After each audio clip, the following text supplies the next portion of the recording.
Radio Cayman in the Cayman Islands. For the Record is brought to you by Vamped Motors, the only authorized Ford and Toyota dealership serving the Cayman Islands. Cayman Pharmacy Group, with a location in West Bay and professional pharmacy at CTMH Doctors Hospital. The Cayman Pharmacy Group has a location for you just around the corner. Seaboard Marine. With over 35 shipping ports, find your shipping solution by calling 949-4977 or visit seaboardmarine.com for competitive rates. And Rotary Central. For more than 110 years, Rotary members have used their passion, energy, and intelligence to take action on sustainable projects. This is For the Record with Orrett Connor. Coming to you live from Radio Cayman Studio. For the Record. For the Record. For the Record. Hear from your government officials, independents, and the opposition on issues that matter to you. For the Record. Engage in an open dialogue between residents and lawmakers. For the Record. For the Record. For the Record. Informative, impartial, insightful. This is your talk show. 1-800-534-8255. Your calls, your input. This is For the Record. And now, your host, Orrett Connor. Good morning, and welcome to For the Record. Today is Monday, April 1st, 2019. Of course, April 1st, also known as April Fool's Day. Some people call it All Fool's Day. In my day and age, we used to call it Tom Fool Day. I don't know why we use the masculine gender in terms of calling it Tom Fool Day, but I guess that again goes to our chauvinistic society where everything was addressed in the male species as opposed to the female species. But equality is gradually taking its hold, making its way into not only our society, but societies around the world as well. So it is now called All Fool's Day as opposed to Tom Fool Day, even though I believe that some people in the Cayman Islands may still call it the same. But we just don't get fooled today, and those of you who may be intent on playing practical jokes, please do it in a joking format and don't do it, make any sort of claim that may put someone in distress or may cause someone to act in a way that is totally unnecessary, that could cause harm to others as well. I trust that everyone had an enjoyable weekend. Lots of news taking place in the Cayman Islands, lots of discussions going on in the Cayman Islands. Mr. Roy Borden's book launch on Saturday evening, well attended, really, really well attended. Good to see so many people there. His offer of the first 300 purchasers of his new book would have also gotten a copy of one of his other books. That went very quickly. There were people who had 2 and 3 copies of his new book in their possession. Those who couldn't be there had requested friends or family members to get one for them as well. It was really, really gratifying to see the support that has been given to Mr. Roy Borden on the launch of his book. Folks, I want to thank you for allowing Radio Cayman and by extension For the Record into your homes, into your vehicles as you traverse the busy roads of the Cayman Islands, into your places of work, whether it be an office cubicle or if you're working in the outdoors. For the Record is a show produced by the staff and the management of Radio Cayman, and it is geared towards keeping you abreast of issues as they arise and play out on the local, regional, and international scene. I am your host, Orrett Connor, and you're welcome to join me every Monday, Wednesday, and Friday from 7:30 a.m. until 10 a.m. Our phone lines are always open. There is always someone there waiting to take your calls. 9 times out of 10, you're going to hear that beautiful radio voice of Miss Susan Watson. You can call us on our toll-free number provided courtesy of Flo. That toll-free number is 1-800-534-8255. You can also call us on 949-8037 and 949-6990. Email us at fortherecord. That is one word, fortherecord, at candw.ky. You can also WhatsApp us on 925-3261, where we encourage you to send us a text message or leave us a voice note. And, of course, you can follow us on YouTube simply by subscribing to Radio Cayman live stream. There's a caller who wasn't necessary for me to repeat those phone numbers. They already knew the number and they have called in already. So we're going to take that first call. I just want to say also that we are expecting to have the government in this morning. We should be talking about giving a preview of the proceedings in the Legislative Assembly, what items will come up there, and also to talk some about Cayman's economy as well. So we're trusting that we will have people on the show. More than likely, they will be here at 8 o'clock as opposed to 7:30. So meanwhile, until our guests arrive, we will have an open line for you to call in. Caller, good morning. Welcome to For the Record. A pleasant good morning to you, O.C. Thank you, and the same to you. Thanks very much. Talking about, as we used to call it, Tomfool Day or All Fool Day. Uh-huh. But I think we were all fooled on Friday by that decision that the Chief Justice made. Okay. So I just want to ask a question to you. I don't think you'll be able to answer it or what. But regarding that decision, can you answer this question? Mm-hmm. If a couple, no matter whether it's the two males or female, go to a minister of religion and ask them to marry them, if that minister of religion refuses, can that gay couple sue them for not marrying them? That may be a possibility. It would depend on the instructions that marriage officers have received when given the instrument as a marriage officer. It would depend on that, and if they're duty bound to carry out a legal marriage, and the marriage officer decides, well, it is against my conscience to so do, I would imagine that yes, because the marriage officer, to a certain extent, is I don't think that they're an officer of the court, but they're certainly given certain powers, and they're governed by the marriage law. I would imagine as well that their decision not to marry that couple could be challenged in a court of law. I would say probably yes. Because I've heard the rumor, like some ministers of religion, now this is just a rumor, it may not be true, say that if they had passed it, that they were stepping down.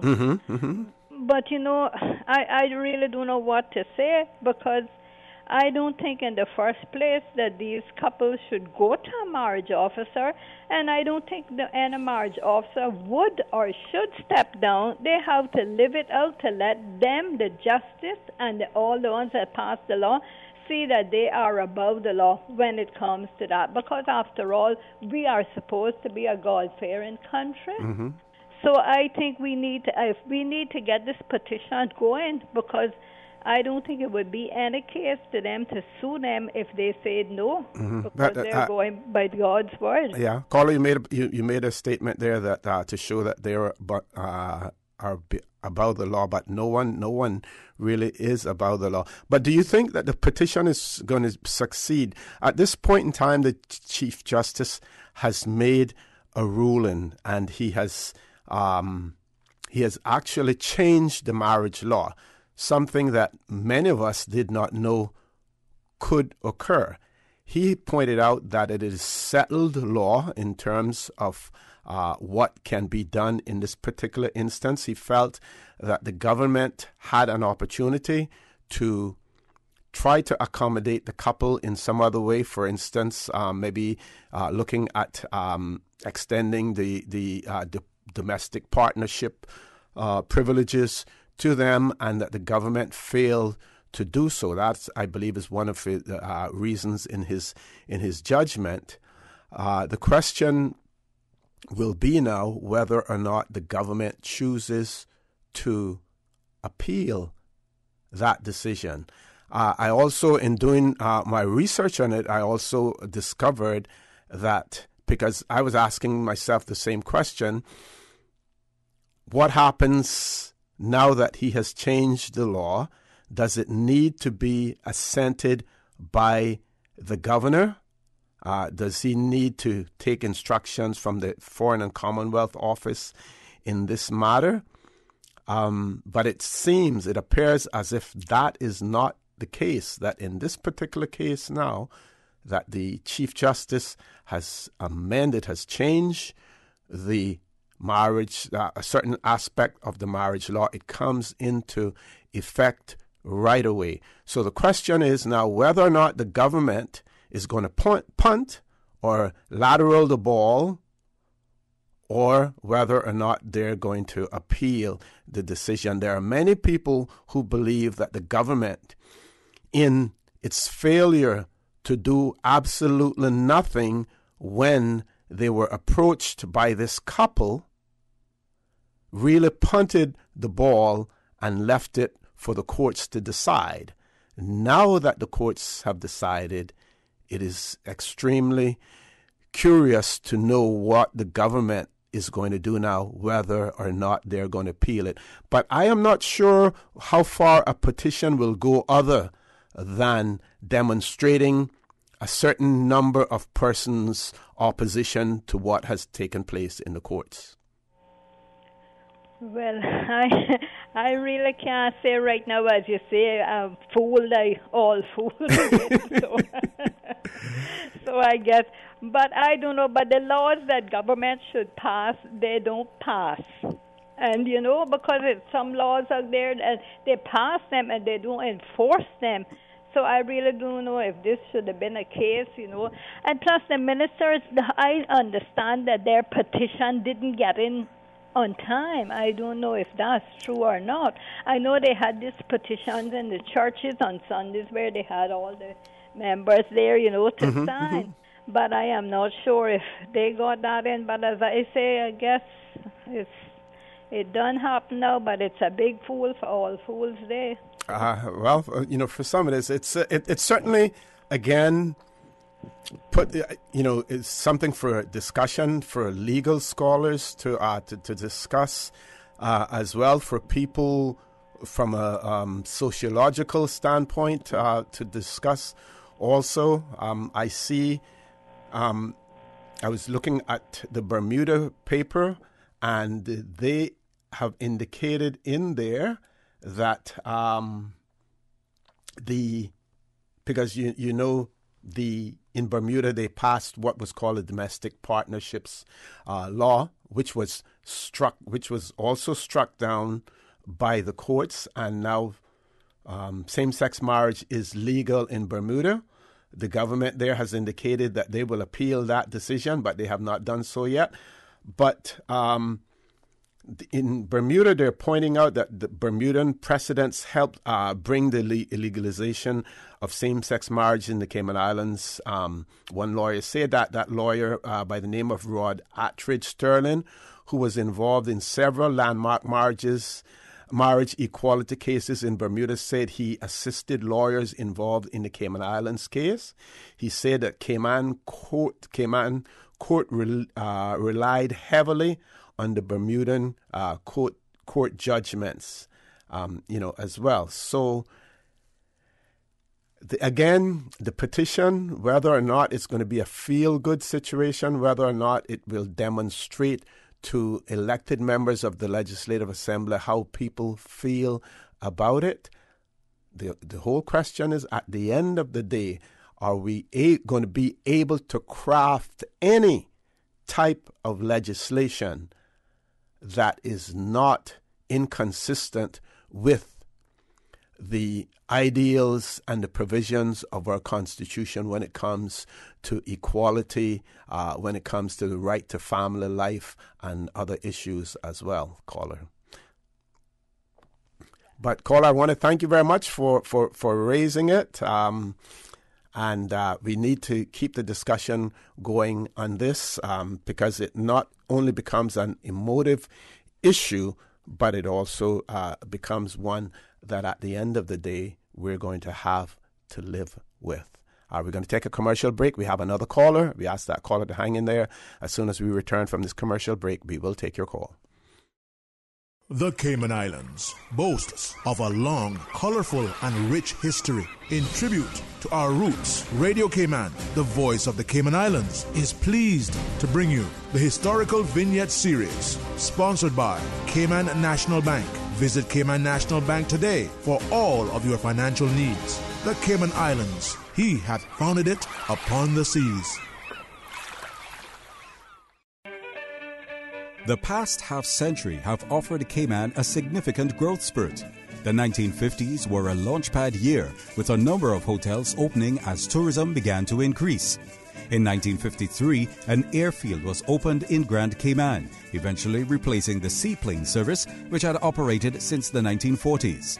Also in 1953, the Georgetown Hospital was opened and Barclays Bank, the first commercial bank, started doing business here.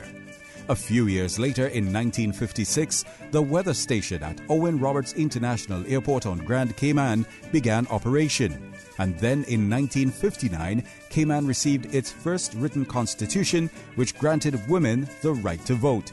And the Cayman Islands ceased to be a dependency of Jamaica. Radio Cayman's Historical Facts Vignettes are proudly brought to you by Cayman National, with branches on all 3 Cayman Islands. Visit Cayman National Bank today for all of your financial needs. When you need stability, think Business of the Year. Considering a new career opportunity, think Best Place to Work. When dependability matters, think Outstanding Workforce. In need of a reliable financial partner? Think Bank of the Year. When you seek excellence, think Cayman National. No matter how many accomplishments we achieve, we always set the bar higher. That's why we are the most awarded bank in Cayman, and we are proud to be your 2018 Bank of the Year. Since March 2004, West Bay Pharmacy has kept their doors open to the local communities, even before, during, and after Hurricane Ivan. At West Bay Pharmacy, our staff provides so much more than pharmaceutical excellence. From the moment you walk through our doors to completing your cash out, our staff will have put your healthcare concerns at ease. We would like to take this moment to thank our loyal friends and customers. To us at West Bay Pharmacy, our patients are our primary concern. We provide thorough background checks and precise calculations to ensure your medical safety. Thank you for being a part of our family and for choosing West Bay Pharmacy, where we care about your health. At Seaboard Marine, customers often ask us questions about their shipments. Hi, I'm thinking of buying a car from the States. Which port do you ship out of? Hi, we ship out of Miami, Houston, and Brooklyn. Just let us know your port of choice and we can provide you with a quotation and answer any questions you may have on insuring and protecting your vehicle during its journey. Shipping shore to shore, Since 1993, Rotary Central has worked diligently each year to provide quality bus shelters to our community. A traveling convenience to our school children, the elderly, young people going to work, guest workers, and visitors using the public bus. We, Rotary Central, help you, our advertisers, make it happen. Your marketing dollar travels a far way. Positioning your message, your product, your services, your presence in over 83 bus shelters. Every dollar you spend, every advert you place helps to build another bus shelter, providing modest comfort for Cayman travelers. Reserve space now on the only billboard medium in the Cayman Islands. Email rotaryshelters@gmail.com. rotaryshelters@gmail.com. The Bus Shelters, a partner in community convenience. Another inspiration program by Rotary Central Cayman Islands. It's March Madness on all SUVs at BAM Motors, with SUVs starting as low as $20,500 and savings up to $6,000. Find the SUV that fits your budget and island living style. Choose between the roomy 4Runner, the bold Fortuner, the 7-seater Rush, or BAM Motors' #1 selling SUV, the RAV4, all from Toyota. Or choose the compact EcoSport from Ford. Save now on the best SUV deal ever from BAM Motors, with savings up to $6,000 and SUVs starting at $20,500. Drive home the deal of the year during BAM Motors March SUV sale. BAM Motors, Walkers Road.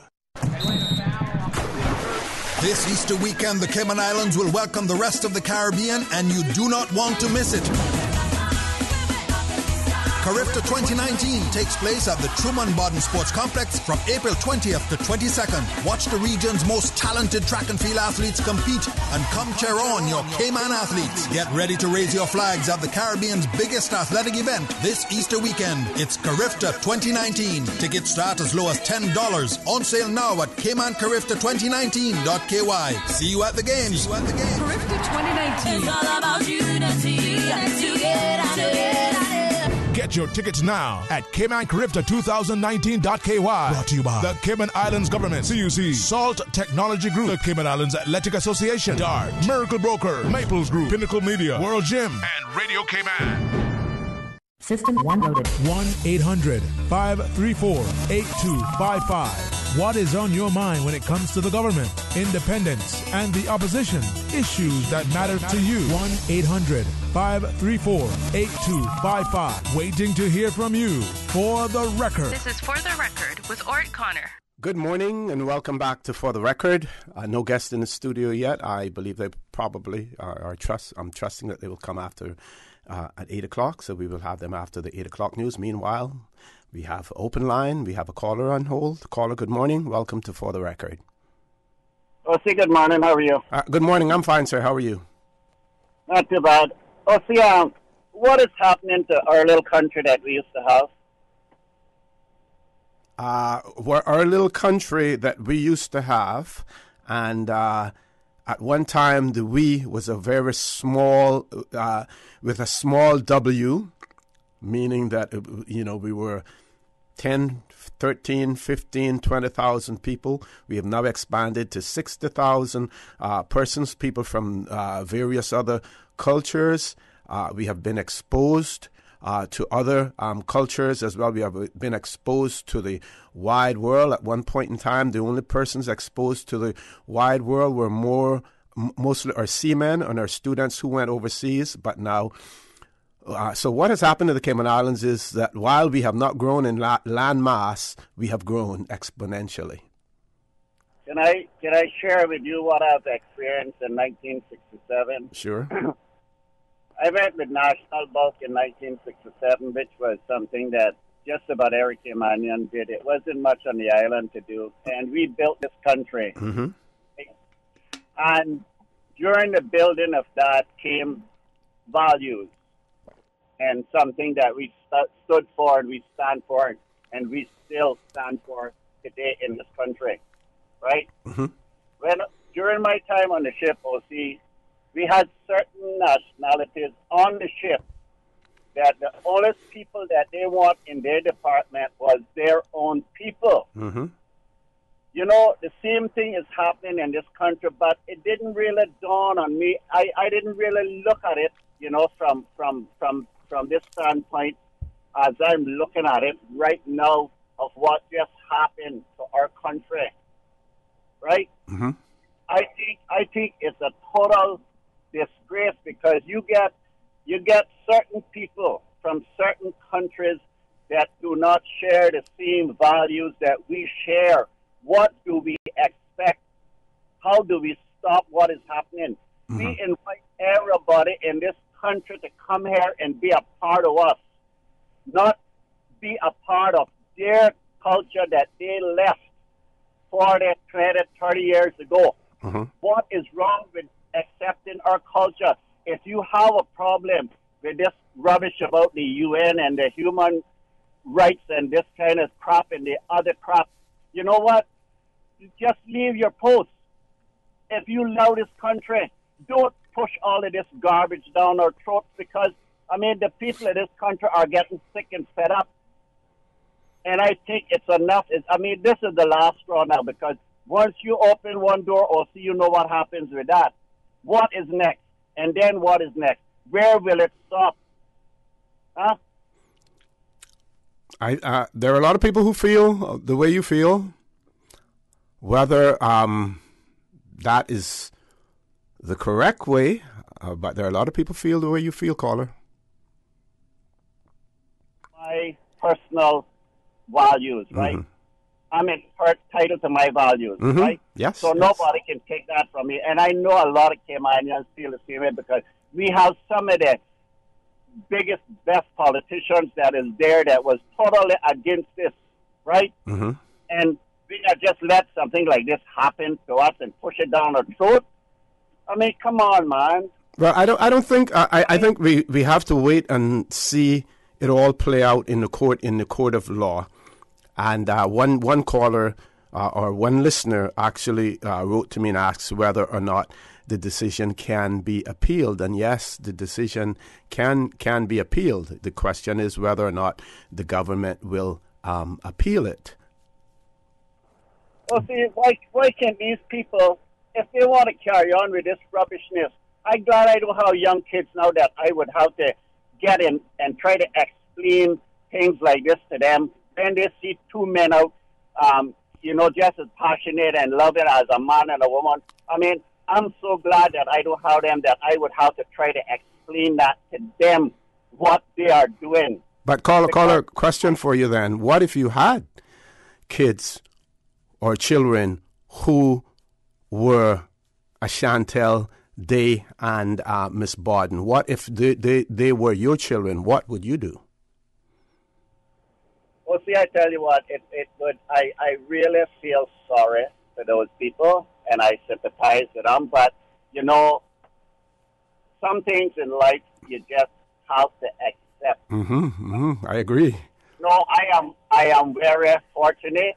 I don't have that, and I do sympathize. I have all of the regards and the respect for the people that do, but that find themselves in the situation I have. My wife has a very good friend which is in the same situation, but, I'll accept it. But, these people, whatever happens to us as Caymanians in this country, well, see, I don't have anything to fight with. But when you got come from a different country to my country, mm-hmm. and you got try to push all of this nastiness down our throats, why do these people have this? Why can't they go somewhere else if they want to carry on with this nastiness?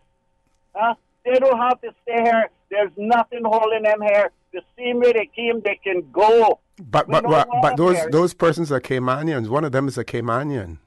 She should leave.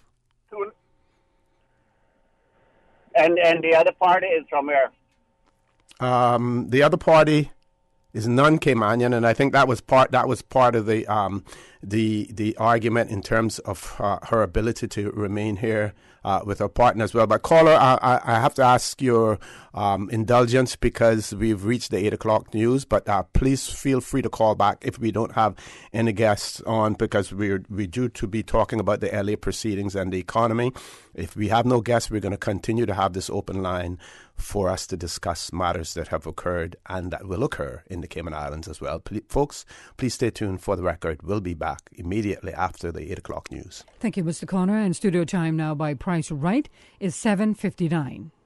Price Right is Grand Cayman's warehouse shopping superstore, making your dollar go further with huge savings and no membership fees. Get more of the things you use every day at the right price. But it's not just grocery and health and beauty. Price Right has a full range of products from office to automotive, patio furnishings to kitchen appliances, and even electronics. And since warehouse prices mean savings for you, everything is priced right at Price Right, Grand Cayman's warehouse shopping superstore. The voice of the Cayman Islands. 89.9 FM in Grand Cayman and 93.9 FM in Caymanbrac and Little Cayman. Silver wings shining in the sunlight. Radio Cayman. Access. Information. Your community. News and information. Radio Cayman is your choice, your voice for today's biggest news. Radio Cayman.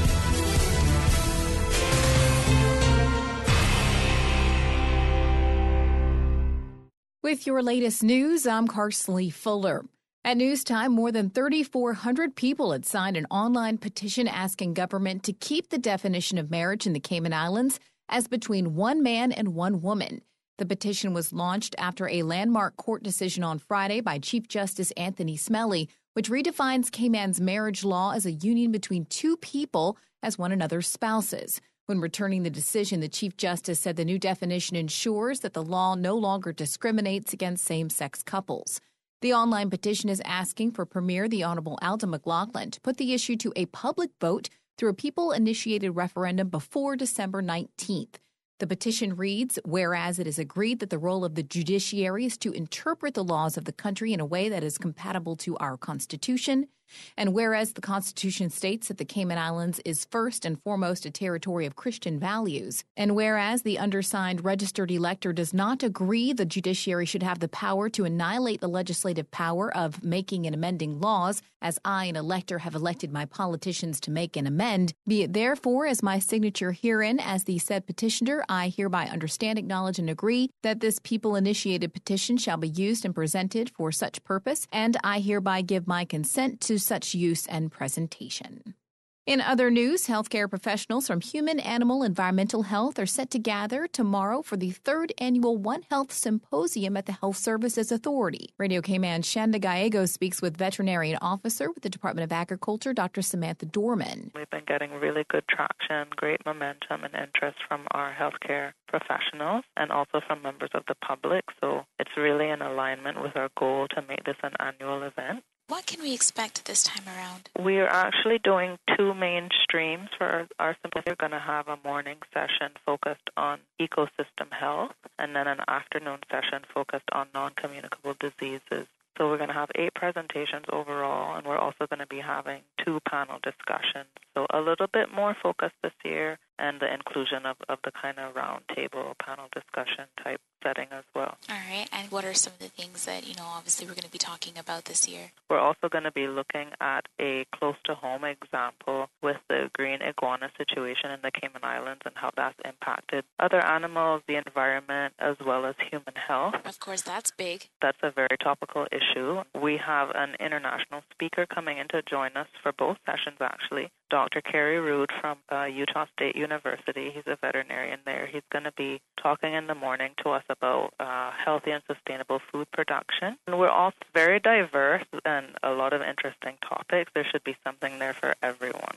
Again, that's veterinary officer with the DOA, Dr. Samantha Dorman. Now with a check of international news, here's the BBC, who will take us out of the newscast. I'm Carsley Fuller from Radio Cayman's newsroom. BBC News with Jonathan Izard. Election results from Turkey suggest President Erdogan's party, which has already lost control of the capital, is on course for defeat in the biggest city, Istanbul. Local elections are seen as a test of the popularity of Mr Erdogan and his AK party. The BBC's Turkey correspondent says voters are punishing the powerful, polarising president for a spiralling economic crisis. The authorities in Singapore have tabled new laws against fake news, which will allow the government to remove articles deemed to contain falsehoods and be harmful to the public. The legislation, which will have to be approved by Parliament, will also require social media companies and news outlets to carry corrections alongside content deemed to be fake. Health officials in Mozambique say the number of cholera cases among victims of Cyclone Idai has almost doubled in the past day to more than 500. The port city of Beira has recorded its first death from the disease. Facebook has taken down nearly 700 pages and accounts it says are linked to India's main opposition Congress party just 10 days before the country's general election. It said a Facebook investigation had found an IT group associated with the party had coordinated the fake accounts. Congress said none of its official pages had been removed. South Africa's Minister of International Relations, Lindiwe Sisulu, says the government is doing everything within its power to ensure that people are safe following attacks on foreign nationals in the coastal province of KwaZulu-Natal. Dozens of people were forced from their homes by mobs. BBC News. What's happening in your community? News and information, music and more. You can find us. www.radiocayman.gov.ky. Like us on Facebook and follow us on Twitter. Radio Cayman is your choice, your voice for today's biggest news. Radio Cayman.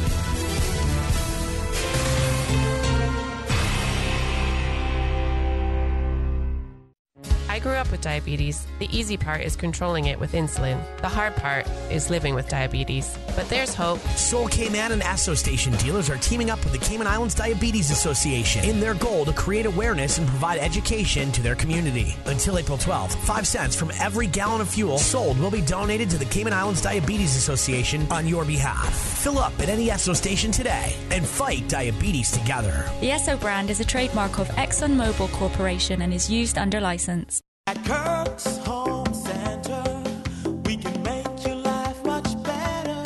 We got it all together. We got a great deal in store for you. This week at Kirk Home Center, light the way with 2-pack LED path lights for $35.80 and a LED motion security light for $19.59. Save on your next home and construction project with a cordless 4-tool combo kit of a drill driver, circular saw, reciprocating saw, and work light for $226.19. And DeWalt's compact hammer drill for $283.69. Kirk's Home Center, we got a great deal in store for you. Becoming a member of the Cayman Islands Civil Service Association is quick and easy, and the benefits are immense. Simply complete the enrollment form, www.cicsa.ky, and return it to any member of the Management Council or the Secretary, Ms. Zita May Bodden, at the Registrar's office on the first floor of the Government Administration Building. It's only $5 a month, which is automatically deducted from your salary, and voila, it's that easy. The Cayman Islands Civil Service Association membership is open to all civil servants, statutory authority employees, government company employees, and all retired civil servants. For more information on becoming a member or the benefits of the Civil Service Association, please visit www.cisca.ky. That's CICSA.ky.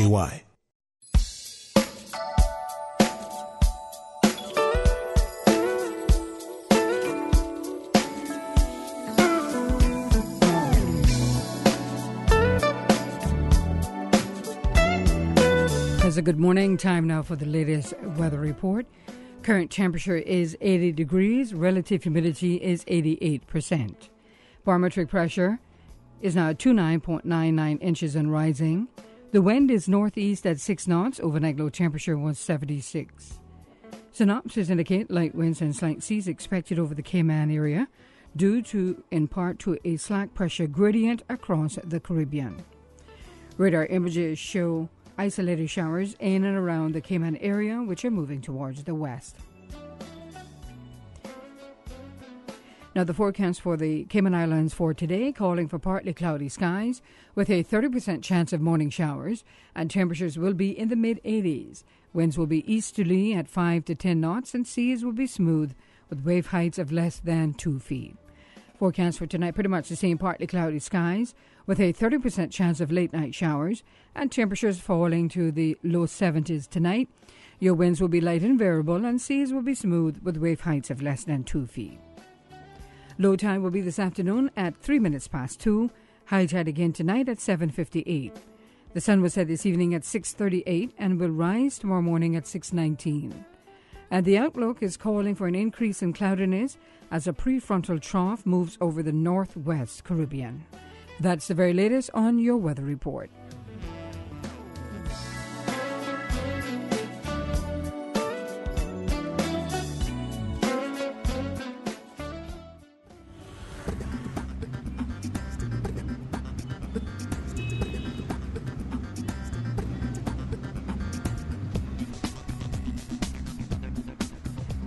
Taking a look what's happening on our roads, traffic-wise. Busy traffic coming from the east on Shamrock Road and also on the Linford Pearson Highway. Traffic on North Sound Road is steady, coming from the Butterfield Roundabout heading towards the Industrial Park area. And from the Industrial Park area heading towards the Butterfield Roundabout, traffic moving along moderately. Moderate flow of traffic on Thomas Russell Way as well as on Huldah Avenue. No issues on coming from the West Bay 4-way stop as traffic is light to moderate. On Crew Road, traffic steady. Also steady traffic coming off of Linford Pearson Highway on Agnes Way. Closer to town on Edward Street, light to moderate traffic flow. And in and out of Georgetown on Shedden Road, traffic moving along moderately. That's the very latest on your traffic. Join us again at about 10 minutes after 12. We'll update you traffic-wise. If you see any accidents or incidents on Cayman's roads, give us a call here at Radio Cayman 949-6990. Remember 10-2 on the steering wheel. Have a good morning.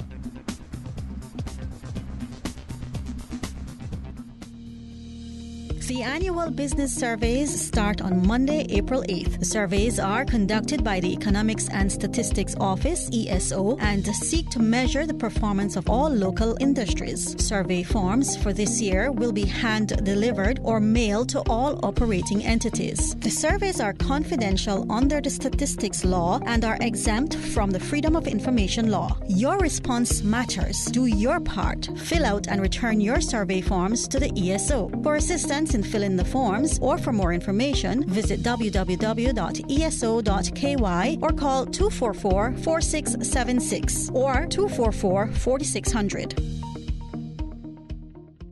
For the record, with Orrett Connor. Initiating system. For information that matter. For the record, with Orrett Connor. Continues right now on Radio Cayman. Good morning and welcome back to For the Record. We have no guests in the studio yet. I'm not sure whether or not it was overlooked. But again, ensuring that I never get caught off guard, I did my research. Last night, stayed up all night reading articles because I sort of suspected that the Chief Justice's ruling on Friday would be a topical issue if we had an opportunity to talk about it this morning. And I just want to say to you, there are those people out there who are going to be coming at this from an emotional standpoint. I'm sure that the legal luminaries will be looking at it in terms of the judgment itself from a legal standpoint, and there are many, many scholarly articles out there addressing issues as to whether or not the courts can legislate or can change legislation. I would encourage those of you who have an interest in it to read as much as you can, because it allows you to form your discussions, from an informed standpoint as well. We have several callers. Let's go to the phone lines. First caller, good morning. Welcome to For the Record. Good morning, caller. Welcome to For the Record. Good morning, Mr. O.C. Good morning. Good morning. Yes, I appreciated what the first caller had to say, because I am a pastor and a marriage officer. Okay. And that same thought has been with me all weekend. The thought, if I was to refuse a marriage, can a lawsuit be brought against me? I have before me the marriage law 2010 revision. Okay, great. And Section 8 says, no minister of religion who is a marriage officer shall be required to act as a marriage officer with respect to any marriage which is contrary to the rules of the religious denomination to which he belongs. To me, that is clear. But what troubles me is if the Chief Justice can change a part of the strike down a part of the Constitution and change it, then there's nothing to hinder him changing the marriage law. That is certainly quite possible.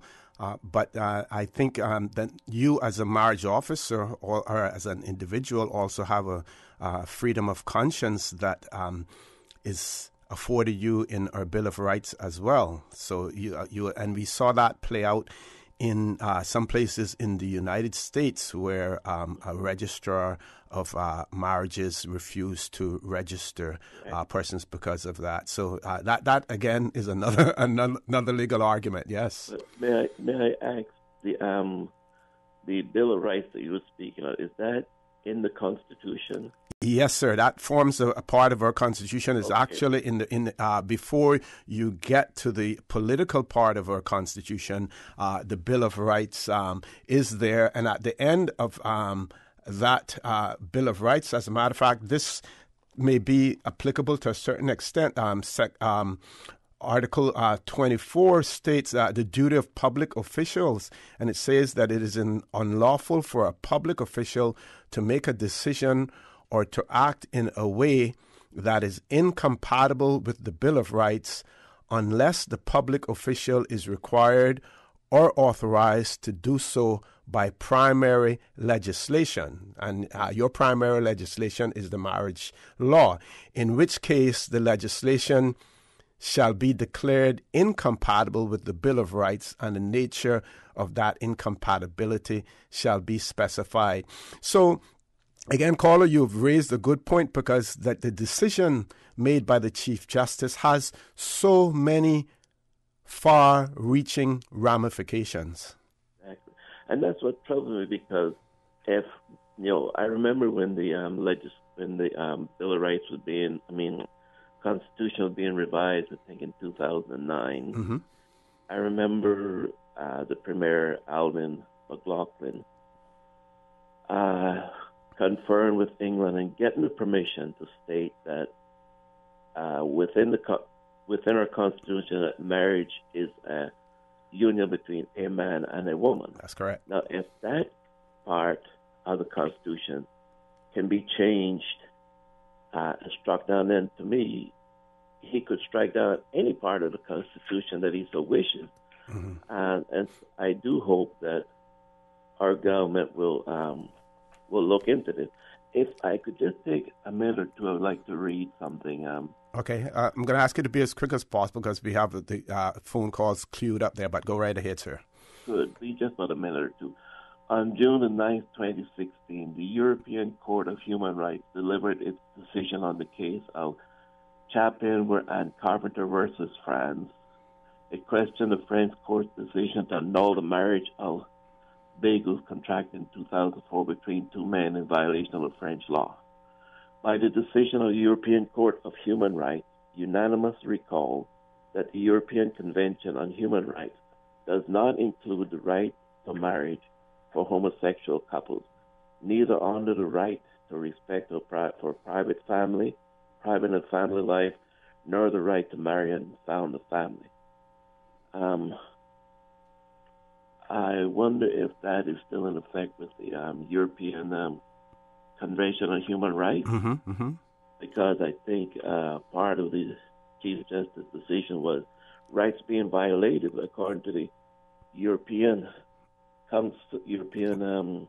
Court of Human Rights, yeah. Mm-hmm. Court of Human Rights. That is not a right. It is not a right guaranteed to them under that. And the two sections, Section 8 and Section 12, that's used, they went on to define that does not give a right. So, mm-hmm. Caller, if you would, I wouldn't mind you sharing that with me. If you can send it to me at For the Record, one word, For the Record, at candw.ky. I would certainly appreciate that, and I can try to do some research to see where that decision now stands. I would appreciate that. Thank you very much. Thank you very much, sir. Thank you very much for it. Very, very, very, very good conversation. Clear, concise, intelligent conversation as well. Next caller, good morning. Welcome to For the Record. Good morning. Am I on? Good morning. Yes, sir, you're on. Okay. Pleasant day to you, Mr. O.C. This is an interesting morning. And you used to work immigration, so you might know this. There was a part immigration where talking about marriages of convenience. Mm-hmm. Now, obviously, this marriage between these two lesbians they have stated themselves is so that one of them can get Kimon status, more or less. Right? I would say a marriage between two individuals, as opposed, yeah. Yeah, so it is, according to what they say, people will say that every marriage is a marriage of convenience. It's convenient either for both parties or convenient for one of them. Yeah, but how the immigration look at it? Immigrant point of view. The immigration will have to follow whatever law is in place. And at this point in time, if the marriage were to take place, and it can take place based on the Chief Justice's ruling, immigration would have to abide by the Chief Justice's ruling. Right. So what we are saying now, that the Chief Justice, and I do not know who he is, I do not know if he is gay or not, right? But his ruling seems to be higher than our Constitution and our laws according to his interpretation. Okay, well, caller, if you continue to listen to the show, I will share with my audience the interpretation obligations that are placed in our Bill of Rights and how to go about enforcing the rights and freedoms that are afforded in our Constitution as well, because all of those, the remedies that are available, how the Bill of Rights should be interpreted as well. So we will see that at the end of the day, that the Grand Court and the Chief Justice is a member of the Grand Court, that the decisions are, in terms of incompatibility and other issues, are to be dealt with by the Grand Court. So if you continue to listen to the show this morning, if I don't have any guests, I'm going to share as much as I can with you on that. Let's go to the next caller. Caller, good morning. Welcome to For the Record. Good morning. Good morning, sir. How are you? I'm fine, thanks. This is Tommy Borden. How are you doing today? I'm fine, Mr. Tommy. Thank you. Thank you. Unfortunately, while I respect the Chief Justice highly, I am very disappointed, surprised, disgusted, any adjective we can add negatively toward his decision on what was made last week. Mm-hmm. And I don't think I'm the Lone Ranger. No, you aren't. And I think, and I know, it is against the biblical way of two people being married. Mm-hmm. I don't understand how he had the ability to change that, because it is one of the issues that we fought to get in our Constitution, that a marriage would be between a man and a woman, not two from either side. Never did subscribe to the Bill of Rights, because, again, how can one person, what's happening to the rights of all of the other people that are against this decision? How can one or two people get priority treatment when they are thinking completely opposite of how the majority of the country, I'm sure, feels? It is a disgrace to know that we have bowed to such a low level to accept marriage being made between two women or two men. And I don't think you can call it a marriage, as some other person said earlier, maybe not on this show. But I want it to be known that not only me, but the Bible is against such an issue, and we know what happened in the Bible time, where Sodom and Gomorrah were destroyed because of such activities being so prevalent. And I just trust that the Lord will spare Cayman, that He won't take His vengeance out on us for this, because I hope and I'm praying that this will be changed, and that some people that may have the authority to change it will have the fortitude to do so, because I do not believe we should have to accept such a minority rule in such a minute way compared to the masses that would be against it. Mm-hmm. So I trust that it is not complete, not finished yet. I was very shocked to see such a decision made, and I am hoping and praying that the ultimate decision will lie in the hands of our Legislative Assembly members, and that they will act in the right way, in the godly way, and overthrow this decision. If not, they will lose a lot of respect from everybody, or the majority. Mm-hmm. I think, Mr. Tommy, though, that the whether or not it is going to be in the ball is going to be in the legislature's court as opposed to the government in general as to their decision or not deciding whether to appeal the decision of the Chief Justice. Well, anyway it can be done. Mm-hmm. I would be in favor of it being changed, and I hope it will be. And I don't think one man should have that kind of power to force that issue onto the majority of people that are against this. Mm-hmm. Thank you very much. Thank you very much. I trust this will not be the end of this, that it will eventually be overthrown. And I'm praying to that effect. Thank you very much. Thank you very much, Mr. Tommy, for that. I think what we also have to bear in mind that when it comes to human rights, basic, fundamental human rights, it is not a question of the majority versus the minority, and that the majority carries at the end of the day, because every individual fundamental right is important. Not just 55,000 as opposed to 5,000. Every individual has those fundamental human rights that are afforded to them under our Constitution and in particular under our Bill of Rights. Let's go to the next caller. Caller, good morning. Welcome to For the Record. Good morning, Ossie. How are you doing? I'm fine. Good morning. How are you? Pretty good. So, I don't think people should be too concerned. I think the Chief Justice perhaps just didn't take his medicine on Friday and got it all wrong.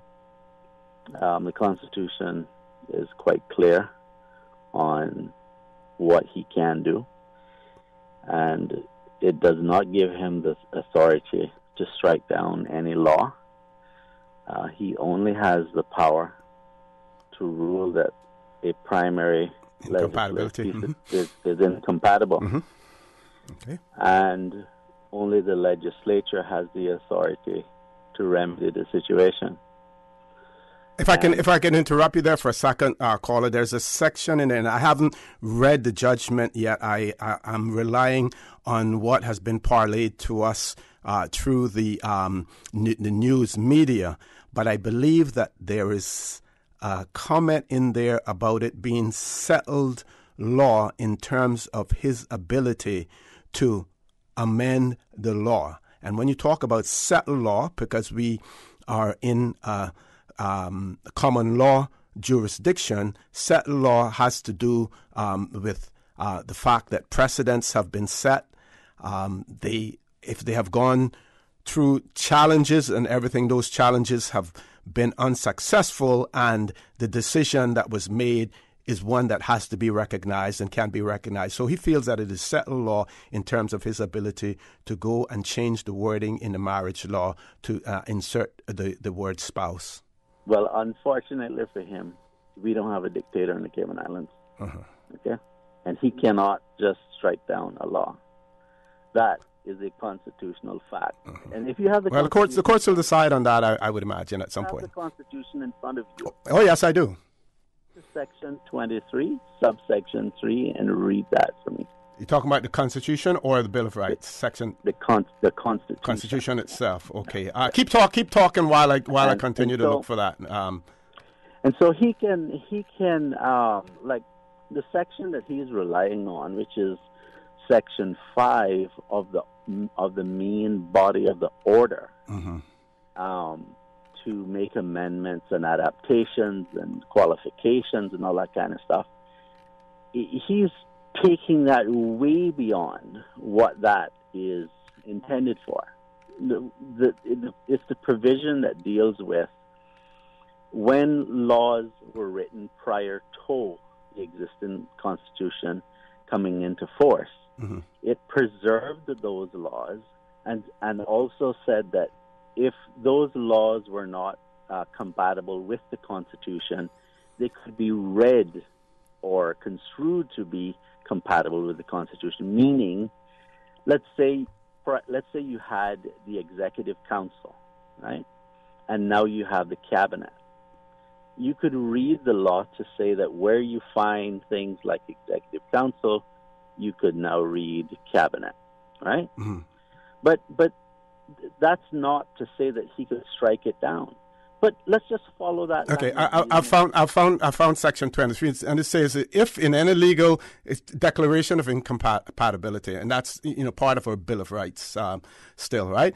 If in any legal proceedings, primary legislation is found to be incompatible with this part, the court must make a declaration recording that the legislation is incompatible with the relevant section or sections of the Bill of Rights and the nature of that incompatibility. Subsection 2 reads, a declaration of incompatibility made under subsection 1 shall not constitute repugnancy to this order and shall not affect the continuation in force and operation of the legislation or section or sections in question.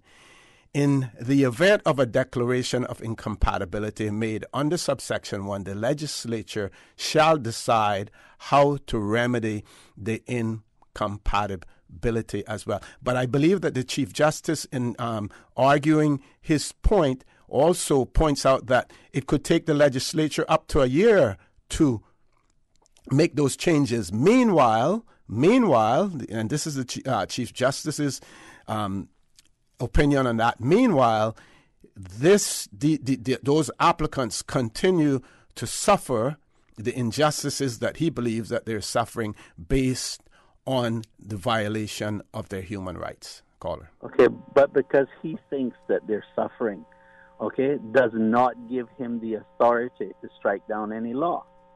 It does not. Well, he's using, remember what I said earlier, we're in a common law jurisdiction, and in a common law jurisdiction, we look at precedents, settled law, and he said that it is settled law. It's going to be up to the courts now, caller, for them to determine, the upper courts now, which is going to be, at the end of the day, the Privy Council to determine that. But I have to interrupt you there, caller. We have to go for a commercial break, and we have the phone line still queued up as well. Thank you. Please feel free to call back if we have no guests in the studio. We will continue this conversation until 1 minute after 10 this morning. Please stay tuned for the record. We'll be back shortly. It was a day that changed my life. No words can describe the feelings of seeing my baby boy sick for the first time. The overwhelming feeling of fear to be responsible for his health and happiness became my priority. So I did what any nurturing mother would do when their baby is sick. I took him to get some of the best medicine possible. CTMH Doctors Hospital Pharmacy understands the importance of careful decisions you make every day for your family. Our staff work towards healthcare excellence and providing the most current and up-to-date training with pharmaceutical care, so you can feel confident in knowing that your family is safe with the right medication. At CTMH Doctors Hospital Pharmacy, we take care of your health. It's March Madness on all SUVs at Vamp Motor, with SUVs starting as low as $20,500 and savings up to $6,000. Find the SUV that fits your budget and island living style. Choose between the roomy 4Runner, the bold Fortuner, the 7-seater Rush, or Vamp Motor's #1 selling SUV, the RAV4, all from Toyota. Or choose the compact EcoSport from Ford. Save now on the best SUV deal ever from Vamp Motors, with savings up to $6,000 and SUVs starting at $20,500. Drive home the deal of the year during Vamp Motors March SUV sale. Vamp Motors, Walkers Road. Water Authority Cayman wishes to advise its valuable customers of temporary service interruption in the Tropical Gardens area. The service interruption will take place on Sorrel Drive, Hibiscus Lane, Poncietta Lane, and Carnation Lane tomorrow, Tuesday, 2nd April, between 10 a.m. and noon. In addition, there will be a partial road closure on Carnation Lane. This is to facilitate infrastructure upgrade. Motorists have been asked to drive with caution to ensure your own safety, as well as the safety of Water Authority staff. The Water Authority apologizes for any inconveniences this may cause and thanks the public for your patience and understanding as it upgrades its water infrastructure to better serve you. Hello, I'm Joseph Woods, the Acting Port Director. Our port facility is the hub of the Cayman Islands commerce and economic activity, handling $658 million in imported goods annually. From groceries to construction materials, all sectors of our economy depend on the port. But it is now 40 years old. Its infrastructure is degrading, and we feel the strain from insufficient space for both cargo and cruise operations. The time is now. A new expanded port facility is needed to allow both cargo and cruise to operate efficiently and to support our island's continued growth and development. Support the port, support our tourism, support Cayman's continued growth and development. System 1 loaded. 1-800-534-8255. What is on your mind when it comes to the government, independence, and the opposition? Issues that matter to you. 1-800-534-8255. Waiting to hear from you. For the Record. This is For the Record with Orrett Connor. Good morning and welcome back to For the Record. No guests in the studio, so we have an open line and we're talking primarily about the Chief Justice's decision on Friday. I just want to say to those of you who have sent us messages by WhatsApp as well, I have those here. I will be reading them also, but because we have people holding on the phone, I'm trying to accommodate them first so that they don't have to stay on too long, but I will read what you have written as well, so continue to stay tuned because I will be reading what you have also written. Caller, good morning. Welcome to For the Record. Good morning, Bussy. How are you, my friend? Good morning. I'm fine. How are you, sir? Good, good. I said when I heard that yesterday, my heart was broken, really. I mean, I don't understand. You see, we follow suit with when other countries do things. We think that we have to do them because the United States did them or England did them or that other country did them. We have to think for ourselves in these cases.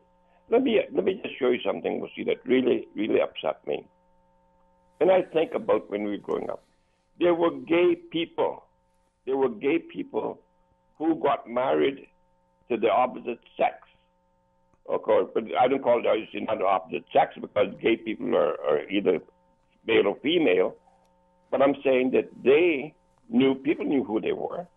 And you got to notice, because you will not remember this, that there were gay people in Georgetown, West Beach, and wherever, and people knew who they were. But nobody castigated them. Nobody, threw them, did things to abuse them or anything like that. But these people. But suppose they really had came out of the closet and wanted to get married. What you think would have happened then in those days that you're talking about? What would have happened?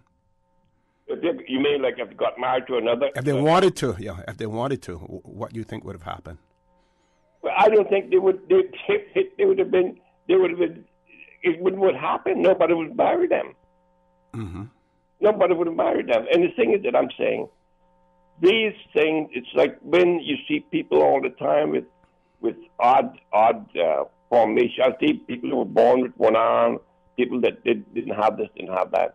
I think that this is a part of nature's way of, they give you too many, whatever it is that make women and what make men men. And they get that, and so they think that, but the point is, OC, that people were living together I know my parents and my family used to hire people. But caller, we can move on to something, because what I'll say there is that we know what happens this day and age. You talk about in years gone by that people, you knew who they were and you did nothing. In this day and age, there are some societies that marginalize those persons. There are some societies that have laws. Look at the case of Brunei now, where people they're going to actually issue the death penalty for persons in those situations as well. So we know that what obtained years gone by, when you knew that someone was gay and you did nothing, that's not the case these days. So what do you do to protect those human beings that we have a Bill of Rights? Most countries have a Bill of Rights. What do we do to protect those individuals? Okay, well, let me say this, Jose. People that were we called them, didn't call them gay, we call them, whatsoever. But back then, I know of three men who were gay, according to what we call gay today. And they got married and had families. And then they had children. They lived with their wife. They were... Caller, I need you to get to your point, please. The point is this, I'll make the point right now. The point is this: the good book, the Bible, we call ourselves a religious nation. We call it a religious nation. God himself... Love thy brother as thyself. And hit Sodom for the same thing. And he saved those couple of people that were he talked to them and said, don't do this because this is wrong. And these people wouldn't listen when he spoke to them, so you had to give it up. And what's going to happen to Cayman now, I'm afraid that before 2020 is out, you're going to see an earthquake or a hurricane or something. God's going to say, but you won't listen to me, here's what you're going to get. Thank you very much, caller, for that. We probably will see earthquakes, but they will be natural occurrences, I believe. Next caller, good morning. Welcome to For the Record. Good morning, Mr. For the Record. Good morning, Doc. How are you? How are you? If I had known that I would have had an empty studio this morning, you would have been the first one that I would have invited on. That's good. And I didn't know we had guests scheduled, but something happened, along the way. Maybe the government said, well, this discussion is going to be about the Chief Justice's ruling. We're going to let you shoulder that responsibility this morning, not us. I'm only kidding. I'm sure that it was a bureaucratic slip-up somewhere. Okay, well, I just would like to let you know that, let you and your audience know that the Chief Justice doesn't have any power to change legislation or to amend legislation. That's not his power at all. And I mean, the newspaper, you talk about what the media said. Well, the media seem not to understand the law. Mm-hmm. The media does not understand the law. But Doc, when he says that it is settled law in relation to his ability to change to change the legislation, do you think that he was taking that lightly? He said that it was settled law, and I followed that point up, and I found where similar situations obtained in other common law jurisdictions. That's what he says. That's what he says, arbiter. The Constitution is quite clear that the Grand Court has the right to make a declaration of incompatibility. Mm-hmm. A declaration declare. Mm-hmm. You know what a declaration means? Yep. Well, under judicial review, that is the power that the court has. That's the only power that it has, to make a declaration to say, this is what your rights should be, or the law should be changed, or this so. But he has no right to change the law. The law is not changed. Mm-hmm. So Doc, Section 25, interpretive obligations. In any case where the compatibility of primary or subordinate legislation with the Bill of Rights is unclear or ambiguous, such legislation must, so far as it is possible to do so, be read and given effect in a way which is incompatible with the rights set out in this part, which is the Bill of Rights. What does that mean? to give effect to it. The Grand Court can't give effect to it. You have to see what it says on the Section 23. Yeah, I read that before as well. Yeah, if in any legal proceedings, primary legislation is found to be incompatible with this part, the court must make a declaration recording that the legislation is incompatible, and with the relevant sections of the Bill of Rights and the nature of the incompatibility. And it goes on to say, a declaration of incompatibility made under Section 1 shall not constitute repugnancy to the order, that means it is constitutional order, and shall not affect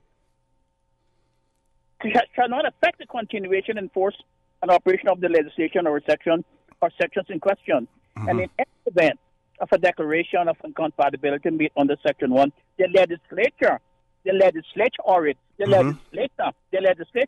shall decide how to remedy the incompatibility. That's the section. These sections all come after. Yep.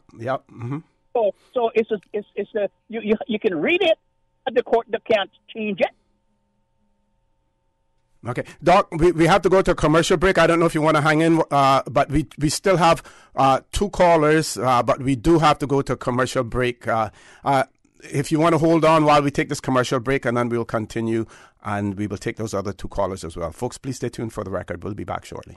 Since 1993, Rotary Central has worked diligently each year to provide quality bus shelters to our community.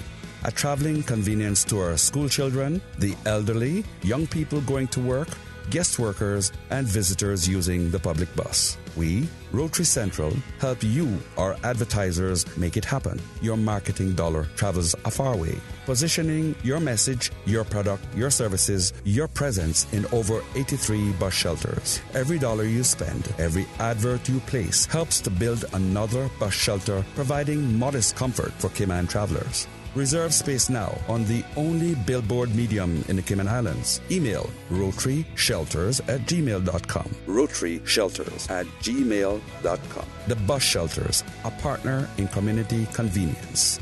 Another inspiration program by Rotary Central Cayman Islands. It's March Madness on all SUVs at Vamp Motors, with SUVs starting as low as $20,500 and savings up to $6,000. Find the SUV that fits your budget and island living style.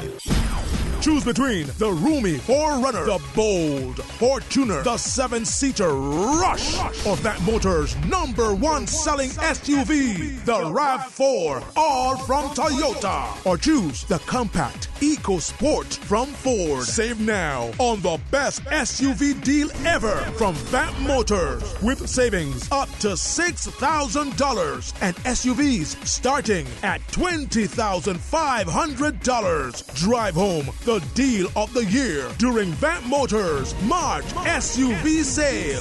Vamp Motors, Walkers Road. Hi, my name is Neraya LeBlanc. I am the minister and evangelist to the West Bay Church of Christ on 24 Batabano Road. I would love to take this opportunity to invite you to experience God's family at West Bay for yourself. We are a caring congregation that strongly believes in reaching out beyond ourselves to spread the gospel of Christ. We also take great pleasure in ministering to the needs of our people in our community. As God's called out kingdom people, we are in the business of transforming lives for the Master's use. For more information, you can visit our website at westbaycichurchofchrist.org or call us at 946-9294 or 917-1809. Declaring the word of the Lord. Cayman Islands Church of Christ presents Word of the Lord. Word of the Lord, heard Sundays at 6:30 p.m. on Radio Cayman. For the record, with Orrett Connor. Initiating system. For information that matters. For the record, with Orrett Connor. Continues right now on Radio Cayman. Good morning and welcome back to For the Record. I hope that Dr. Steve McField is still there. We want to give him an opportunity to finish up his points as well. Doc, are you still there? Sorry.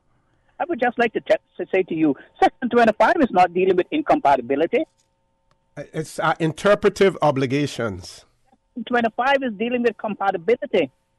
It says where in any case where the compatibility of primary legislation with the Bill of Rights is unclear or ambiguous, yeah.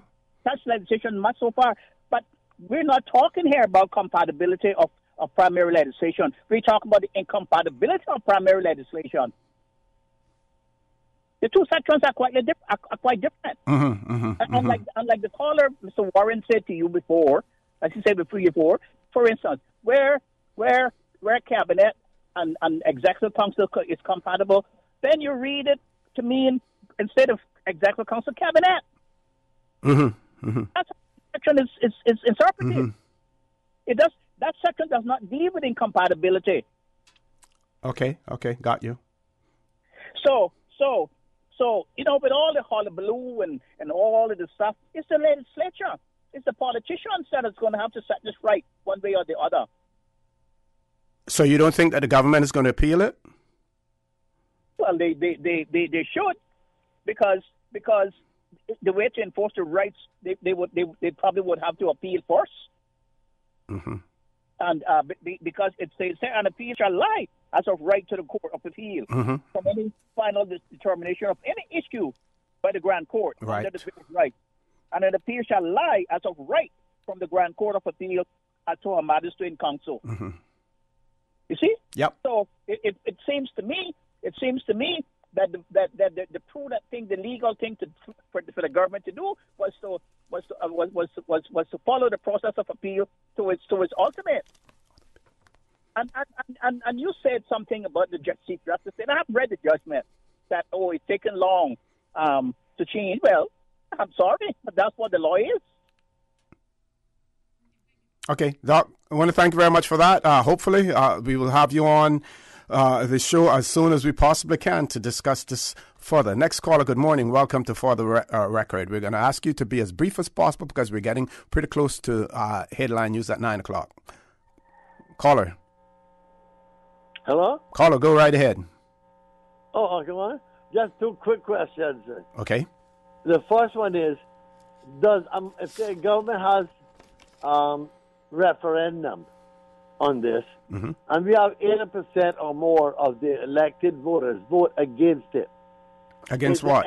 Against what? The same-sex marriages, right? Would the courts or the government or the legislative assembly, can they override that? That's the first question. The other one is, what about setting a precedent? Because gay marriages are against the religion as constitutional rights as in our island, or religious rights. It's against the laws of nature and such, right? Now, if I wanted to marry 2 or 3 women, let's say I joined the Muslim religion. Yeah, caller, we've been through that conversation with you several times. No, but this relates to this right now. It's just setting a precedent.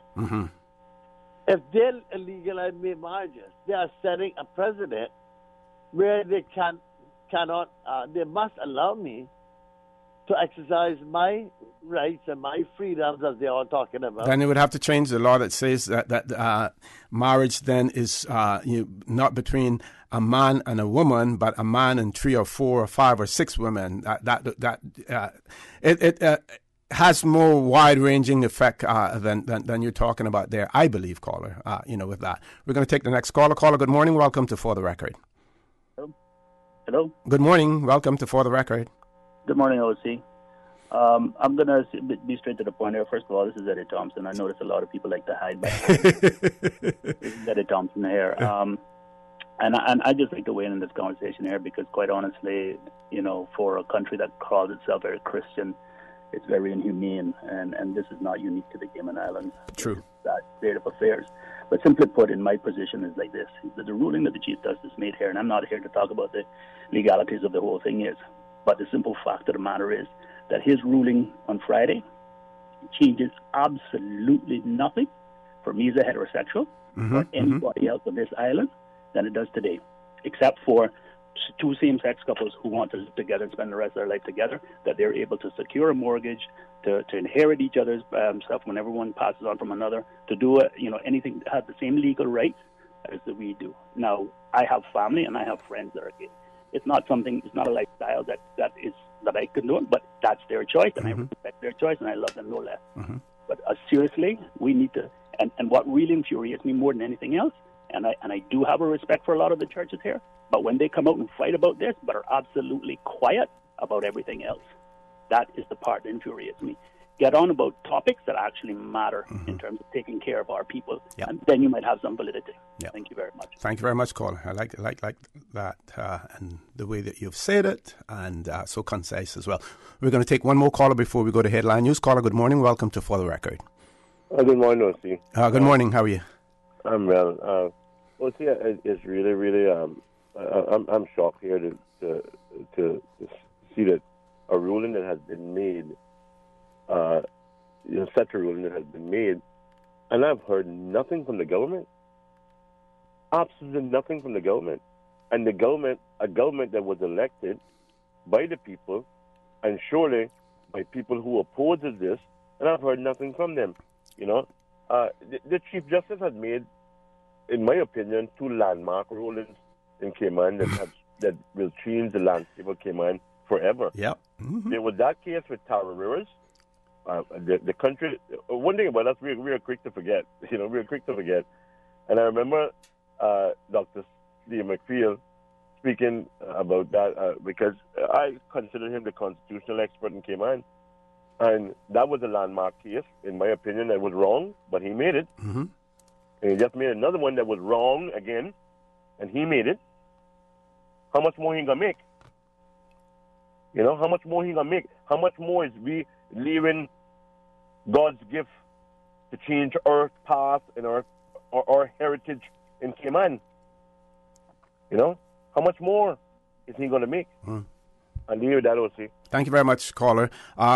We have one more caller, but I need to accommodate some of the WhatsApp messages as well. This one reads, I had a conversation with someone more experienced who, after having read the Chief Justice's judgment, thinks an appeal would stand a very good chance because he has gone beyond the limit of his authority.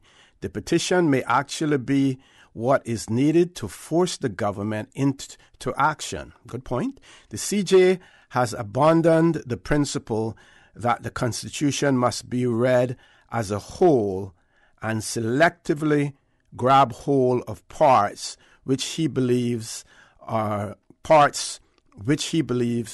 favorable to his intended conclusion.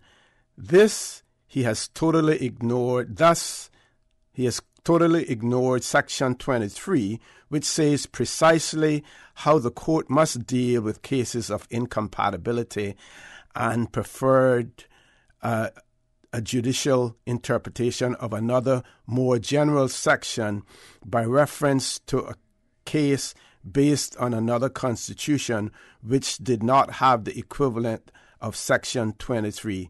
This is intellectual dishonesty. Very good point.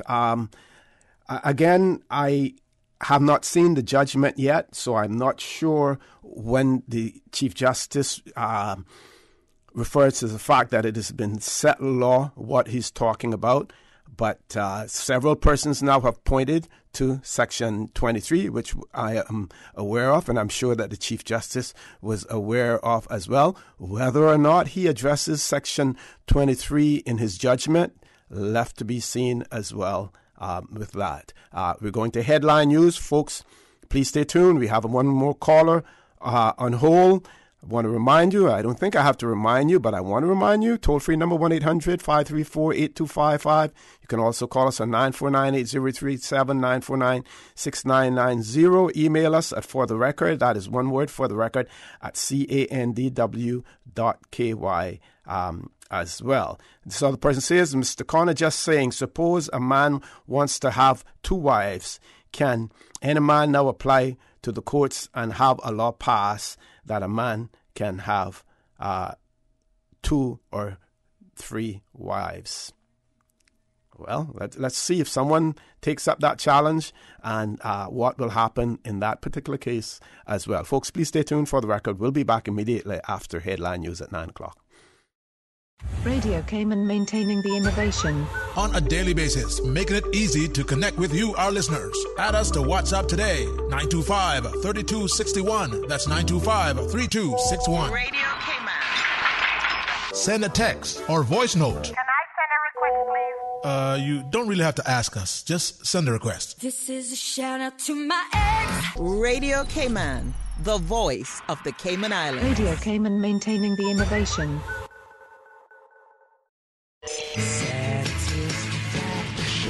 Satisfaction is guaranteed 24 hours a day, whether it's music or information. From Grand Cayman to Cayman Brac to Little Cayman, we've got you covered. You ever hear a thing like that? Radio Cayman in the Cayman Islands. Radio Cayman. Radio Cayman's newsroom. These are the biggest stories right now. The Ministry of Commerce, Planning and Infrastructure has asked the Public Works Department to act as project managers for the extension of Garvin Park Dock, as well as a refurbishment of the existing ramp in West Bay. The project is expected to last about 9 months, and it's being proposed that the deck will be extended about 40 feet towards the sea and that the existing ramp will be refreshed and refurbished for, quote, safety and maintenance. The Party of Turkey's president has lost control of the capital Ankara and local elections in a setback after 16 years in power. The opposition is also ahead in the contest for mayor in the largest city, Istanbul. Nationally, the president's AKP-led alliance has won more than 51% of the vote in municipal elections. A Vietnamese woman accused of killing Kim Jong-nam, the half-brother of North Korea's leader, has pleaded guilty to a lesser charge of causing hurt by potentially deadly means. A Malaysian court sentenced John Hyun Thuong to 3 years and 4 months in jail. If found guilty of murder, she would have faced the death penalty. Those are your headlines. I'm Karsley Fuller. Radio Cayman, the voice of the Cayman Islands. What's happening in your community? News and information, music and more. You can find us. www.radiocayman.gov.ky. Like us on Facebook and follow us on Twitter. Radio Cayman is your choice, your voice for today's biggest news. Radio Cayman.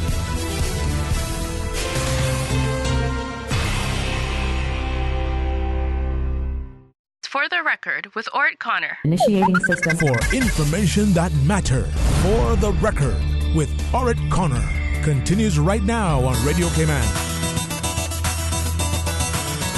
Good morning and welcome back to For the Record. We have one caller who's been holding for quite a while, but we have another 2 callers behind that caller as well. First caller, good morning. Welcome to For the Record. Thanks for being so patient. Yes. Good morning, we'll see. Good morning, Doc. How are you? Good. Thanks for doing always such a great job and always giving that international perspective so that we're not isolated in terms of how we see ourselves and how we make decisions about ourselves and our environment. That's important. Thank you, Doc. Yeah. Well, see, normally with law, I believe that a law, to be a just law, must have some utility. I can't see the utility in this decision. Mm-hmm. In other words, the society does not benefit Mm-hmm. from this decision. I watch my roosters all the time in my yard, and they're always fighting, and you know why they're fighting, right? Okay, so we're Caymanians, we know. So procreation is the most important aspect of life. Okay? We cannot get away from that fact. So when we consider the right, for instance, of same-sex marriages, then we have to consider what is the utility to the society. What is the benefit to the society? If the benefit is only to the individual and no benefits to the society, then it's hard to make a decision against those persons that are benefits to the society by procreating because it's unfair to them. It's unfair to people who are because when we marry, when we enter into a union, the society protects it because it benefits from it. So the issue of benefit is very important here in terms of any decision. So it's not just a question of morality, it's a question of the efficiency of the relationship in producing the continuation of the society. If we were to encourage people to have same-sex relationships to the point where nobody was having relationships between the opposite sex, how could the society survive? So what we are doing is legislating the destruction of society, and that seems to be against any rational principle of law. And I have seen from the Chief Justice's decisions in many cases as if he's a lone person playing God, always making decisions that are opposed to the common sense nature of our society. We are so out of sync with the justice system, the police system, the political structured system, all the systems that have been institutionalized and elevated in the Caymanian society about what we call the Caymanian rational common sense.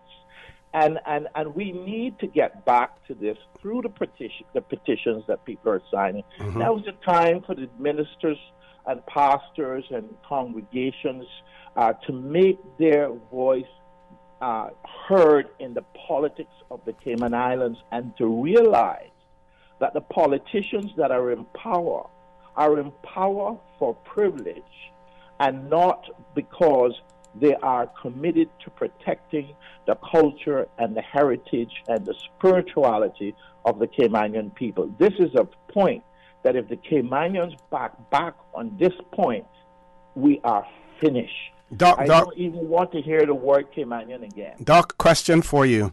What would have been your position if the government had listened to the petitioners and come to some arrangement that would accommodate their position, say, for instance, civil partnerships? What would your position have been on that? Well, let me say, O.C., first of all, that I am not speaking as one who is prejudiced or who wants to discriminate or have ever discriminated against persons in terms of how they practice their sexuality privately. I have never had a problem with it, but I know that it is not an easy issue emotionally. I feel, though, because this question came up a long time in the PPM government, and that there were political disagreements that even caused persons to leave the PPM party before the last election, that the PPM government had in fact already taken up a position with regards to allowing this thing to go this way. I can't see that we're going to get any kind of positive response from them, and this is why the churches, if they are who they are with the authority that they say they are, have to begin this particular action. So yes, the government did leave the ball there, lying there, because they know that it would be easier for it to be a court's decision, because they would not have to pay for it politically, because it would not. They punted in. But they did it because they put the ball, as you said this morning. What do you punt it? Punted. U.S. football when you yes, punt. Yes, you're correct, O.C. You're correct. I listened to you this morning. You're correct. I mean, you might not want to say that, but completely like that, because it seems like a terrible accusation against the government. But they put the ball there for him to move it, just like it was like we refer to the Tara Rivers case. There's no way that decision is logical or can stand in law, but he made it. And the point now is whether or not the people of this country know who the judge is, the chief justice is. The Chief Justice is God. The Chief Justice is not smelly, and they must appeal to the Chief Justice that is God, and they must appeal, and they must hear him, and they must get out there and do something to save the country that he has founded upon the seas. Nothing less than the resistance of this imposition by the judiciary can stand in God's eyes in this country. Thank you very much, Doc. Thank you very much for that. One of our listeners has written and said we must not wait for the Attorney General to appeal, as he may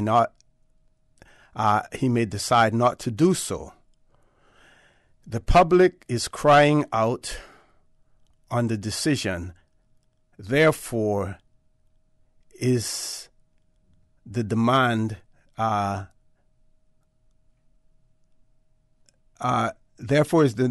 he made must do so. The public funds must be used to protect the public. So they're saying that this petition do not rely on the Attorney General to appeal. Well, the Attorney General has to take instructions from the government that he advises. He advises the governor. He advises, and that would be governor in cabinet as well. He also advises the legislative assembly. So the Attorney General would have to take directions from some others as well. At some point in time, I'm going to read for you again our Constitution, because there are many of you who are writing in and saying that we need to seek the removal of the Chief Justice, and it is important for you to know how the judges of the Grand Court are chosen and how they can be removed as well. And I think that would help to guide your comments in that regard. Let's go to the next caller. Caller, good morning. Welcome to For the Record. Morning, Lucy. Good morning, again. Klein Glidden, how are you? I'm good, CG. How are you? Nice to hear your voice. Yeah, nice to hear you as well. Obviously, it's a very, topical discussion this morning. Oh, yes, it is. It is. So just a few points. First of all, in regards to my personal opinion and decision, I fully recognize as a former politician, a former member of Parliament, and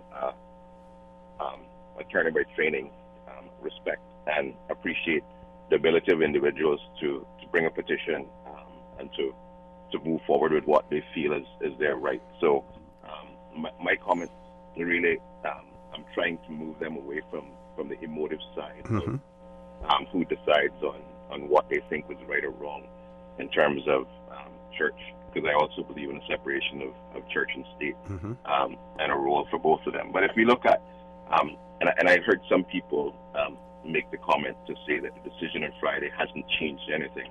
I totally disagree with that. I think the decision of Friday was a significant change to the Cayman structure as we know it.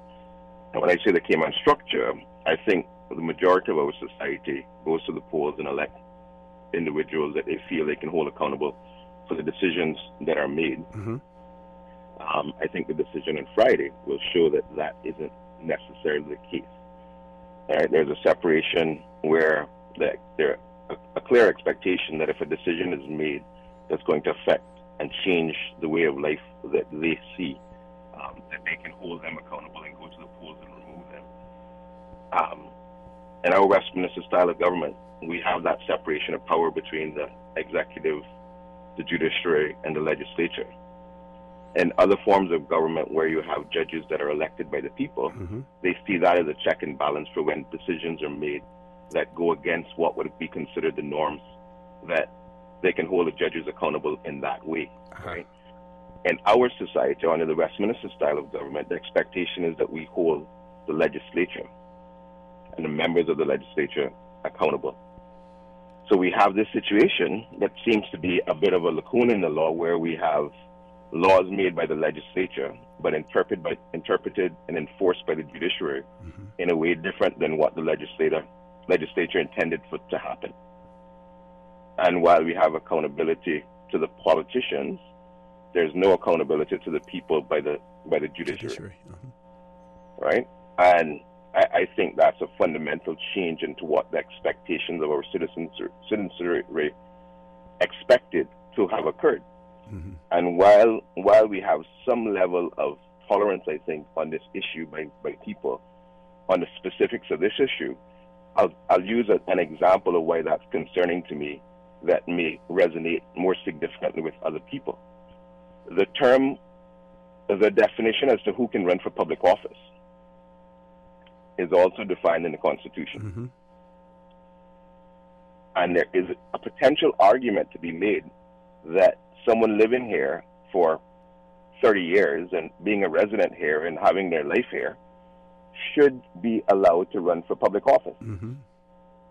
If that decision, the expectation of the public would be that such a decision would have to be determined and decided upon by the Legislative Assembly. Right. But what we've seen on Friday is that isn't necessarily the case. We see that someone could bring a challenge to their ability, and it could be seen as a fundamental breach of a fundamental right of theirs as an individual. But, Caller, when we speak of fundamental rights, I believe that they can be enumerated. We know what fundamental rights are, and whether or not the right to run for office would be a fundamental human right would be questionable, I believe. But I agree, and we would argue that this one would be questionable on Friday as well. Mm-hmm. And what I'm saying, we've seen a change. You've seen, depending on the various courts, we've seen what has been determined as being fundamental tends to change over a period of time. True. Okay, so let's continue down the path to say that assuming that there is a challenge and there is a determination, again, what would have been expected is that there would have been some declaration of incompatibility, mm-hmm. and that there would have then been an opportunity for the people's elected representatives to make a change. Change, yes. What we're seeing based on Friday is that isn't necessarily the case. Mm-hmm. We see that there could simply be a determination and an order made that the reading of the Constitution and the provision who determines as to who is eligible for elected office mm-hmm. could be changed, and an order made that changes it at that period in time. Do you think this is a case of judicial activism? Well, see, I'm not going to answer that for obvious reasons. Yes. But my point being that where that becomes a more fundamental issue, I think people have gotten caught up as to what is the next step. And I think that's of less significance as to what is the next step. Mm-hmm. Some people are saying whether the judiciary has the right to change that law, mm-hmm. or whether it has to go back to the Legislative mm-hmm. Assembly. Mm-hmm. If we understand clearly the role of the two sectors of government, the two arms of government, the legislature makes the laws, the judiciary interprets and enforces the laws. Yeah? Mm-hmm. Mm-hmm. If the enforcer of the law has determined that they're going to read the law in such a way, does it make a difference whether the legislature is required to actually make the change or not? Yeah. Because if let's just assume, let's use this case, or let's use the case that I mentioned with the change of eligibility mm-hmm. for public office. If a marriage takes place tomorrow under this interpretation, and someone goes and arrests the marriage officer performing a marriage that is not in accordance with the law because technically it hasn't been changed by mm-hmm. the legislature, that then goes to the DPP. They have to make a determination of whether there's a chance of success. If the determination had to be made as to whether this is, first of all, in the country's best interest and whether there's any chance of success, if they're making a decision to carry that arrest or that prosecution to the court where the person has just determined this is how it's going to be interpreted, mm-hmm. would there be any sense in that? Yeah. So caller, what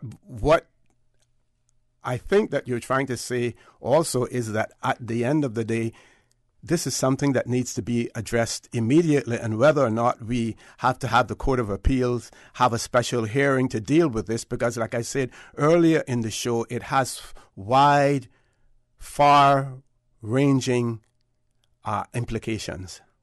And that's why I would say I think it's important to get away from the emotive aspect mm-hmm, mm-hmm. in regards to the specifics mm-hmm. of the decision that was made in terms of the marriage of people of the same sex and the changing from husband and wife to spouse. If we recognize that for what it is and whether they should have been giving them a right, a recognition under some provision, and whether it should have been done before or not, that's a different discussion. But how we got there is what we have to discuss. How we got there. We have to discuss how we got there and what this means. And I think people that are simply saying that the decision on Friday has no bearing and no effect and it hasn't changed the life, they need to remove the specifics of the marriage or the same-sex marriage and look at what this means in terms of our laws and the way laws have been interpreted and now going to be enforced going forward, and look at the ramifications, the potential ramifications. And also, see, when it comes down to, you asked the question on judicial activism, the question that comes down now is what really is the relevance of the Legislative Assembly, the elected members of the legislature, right? And do they have a role to play anymore? Or we have now gone to a point, and if we have gone to a point where the judiciary is making those decisions for civic society, what then is the check and balance to control that aspect? And when those people, we know what the mechanism is. People even complain about the current mechanism. They say, oh, well, you can't do anything about once you elect them, but at least you can move them every 4 years, you get them there. Yeah, Caller, I have to interrupt you because we've gone past the commercial break. I want to thank you very much, and I really apologize for interruption, but I've gone 10 minutes over. No problem at all. Thanks again. Thank you very much, caller. Folks, please stay tuned for the record. We'll be back shortly. At Seaboard Marine, customers often ask us questions about their shipments. I have various items coming from different suppliers that I need to ship to Cayman. Do you offer consolidation? Yes. Seaboard Marine offers consolidation for full and less than container loads. We can hold your packages at our Miami warehouse until everything arrives and ship it all in one go. And we have the best rates to Grand Cayman. Visit seaboardmarine.com for more information. Shipping shore to shore, I remember playing at 7 Mile Beach as a boy, eating mango by the sea, learning how to snorkel. My mother, she worked so hard to provide for our family so that we could have those moments. Seeing her age has been tough. That strong, capable woman, now in need of daily support, it's my time to be strong for her. CTMH Doctors Hospital Pharmacy understands the importance of the careful decisions you make every day for your family. Our staff work towards healthcare excellence and providing the most current and up-to-date training with pharmaceutical care, so you can feel confident in knowing that your family is safe with the right medication. At CTMH Doctors Hospital Pharmacy, we take care of your health. Hello, I am Noel March, a small business owner in Georgetown for over 20 years. Small businesses depend on government to develop a quality infrastructure and environment that encourages entrepreneurs to create and grow local businesses, resulting in the creation of jobs and prosperity for Caymanians. Small businesses help drive our economy. Just as we have supported building the new airport, we must support the building of the new cargo and cruise port. It will give our tourism industry the opportunity to grow and Caymanian entrepreneurs the chance to shine. Support the port. Support our tourism. Since 1993, Rotary Central has worked diligently each year to provide quality bus shelters to our community. A traveling convenience to our school children, the elderly, young people going to work, guest workers, and visitors using the public bus. We, Rotary Central, help you, our advertisers, make it happen. Your marketing dollar travels a far way, positioning your message, your product, your services, your presence in over 83 bus shelters. Every dollar you spend, every advert you place helps to build another bus shelter, providing modest comfort for Cayman travelers. Reserve space now on the only billboard medium in the Cayman Islands. Email rotaryshelters@gmail.com. rotaryshelters@gmail.com. The Bus Shelters, a partner in community convenience. Another inspiration program by Rotary Central Cayman Islands. For the record, with Orrett Connor. Initiating system. For information that matters. For the record, with Orrett Connor. Continues right now on Radio Cayman. Good morning and welcome back to For the Record. I just want to throw this out there. I have one laptop and one iPad in front of me, and I'm using both at the same time. I haven't been able to check the judicial website in Cayman Islands here. Can anyone tell me whether or not the full judgment of the Chief Justice has been put on there yet? Because I haven't had a chance to look for it. One writer has said same-sex has been legalized in many countries around the world, same-sex marriages.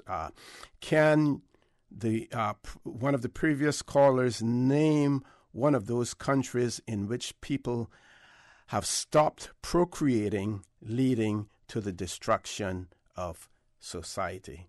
So that's a question that caller, that listener had. This other one here, this may be pretty long, but the person has been shooting stuff off to me all morning. I haven't really had an opportunity to read any of it yet, so I want you to bear with me on this one. So the person asked first whether or not can the government appeal, and I responded if they yes, if they can, if they so choose. And then they go on to say, okay, let's see, I think they should. Otherwise, it's a done deal based on the judge-made law. The government doesn't have to change the law. Judges will enforce the law based on this decision.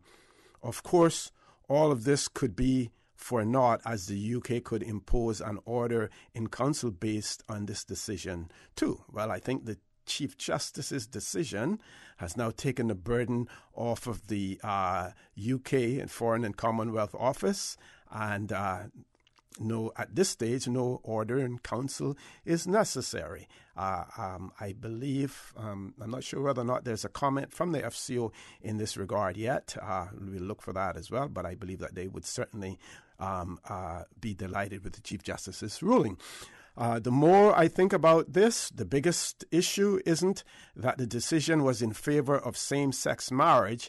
It was the way in which the decision was made.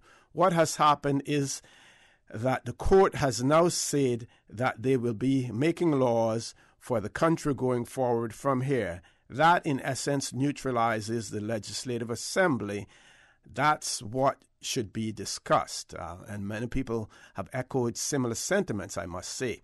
When someone challenges the election law about who can run for election here, will the court say that the election law is in violation of human rights and change that law as well? This decision has gone past human rights. The court has said they are going to make legislation, and only the legislature should do that. Does the Chief Justice have the authority to do that? If so, that is dangerous. The Legislative Assembly should just go home if that is the case. The biggest fallout from this decision is not about same-sex marriage. It is the decision by the Chief Justice to establish the judiciary as lawmakers. Only the legislature can do that. So he goes on. And then judge-made law. Whether or not the government amends the law, the court will use this decision to make their ruling in cases as well. So quite a bit written in relation to that. It says the petition has been circulated this weekend, speaks about the marriage law, not the church or principles, not the Bible. Same-sex marriage was not deemed a fundamental human right just a few years ago. I don't think that it has to do with same-sex marriage as much as we use the word equality and other terminologies that are used in our Bill of Rights that have far-reaching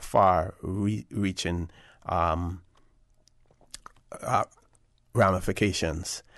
Next caller. Caller, good morning. Welcome to For the Record. Yeah, good morning. Good morning, sir. How are you? Fine. How are you doing, OC? Mm-hmm. I'm fine, and yourself, thanks. Thank you. Go right ahead. Yeah, thank you. You know what? I feel so concerned about what's happening here with this thing about the Bill of Rights and the human rights, about this marriage of same-sex and, smearing and going.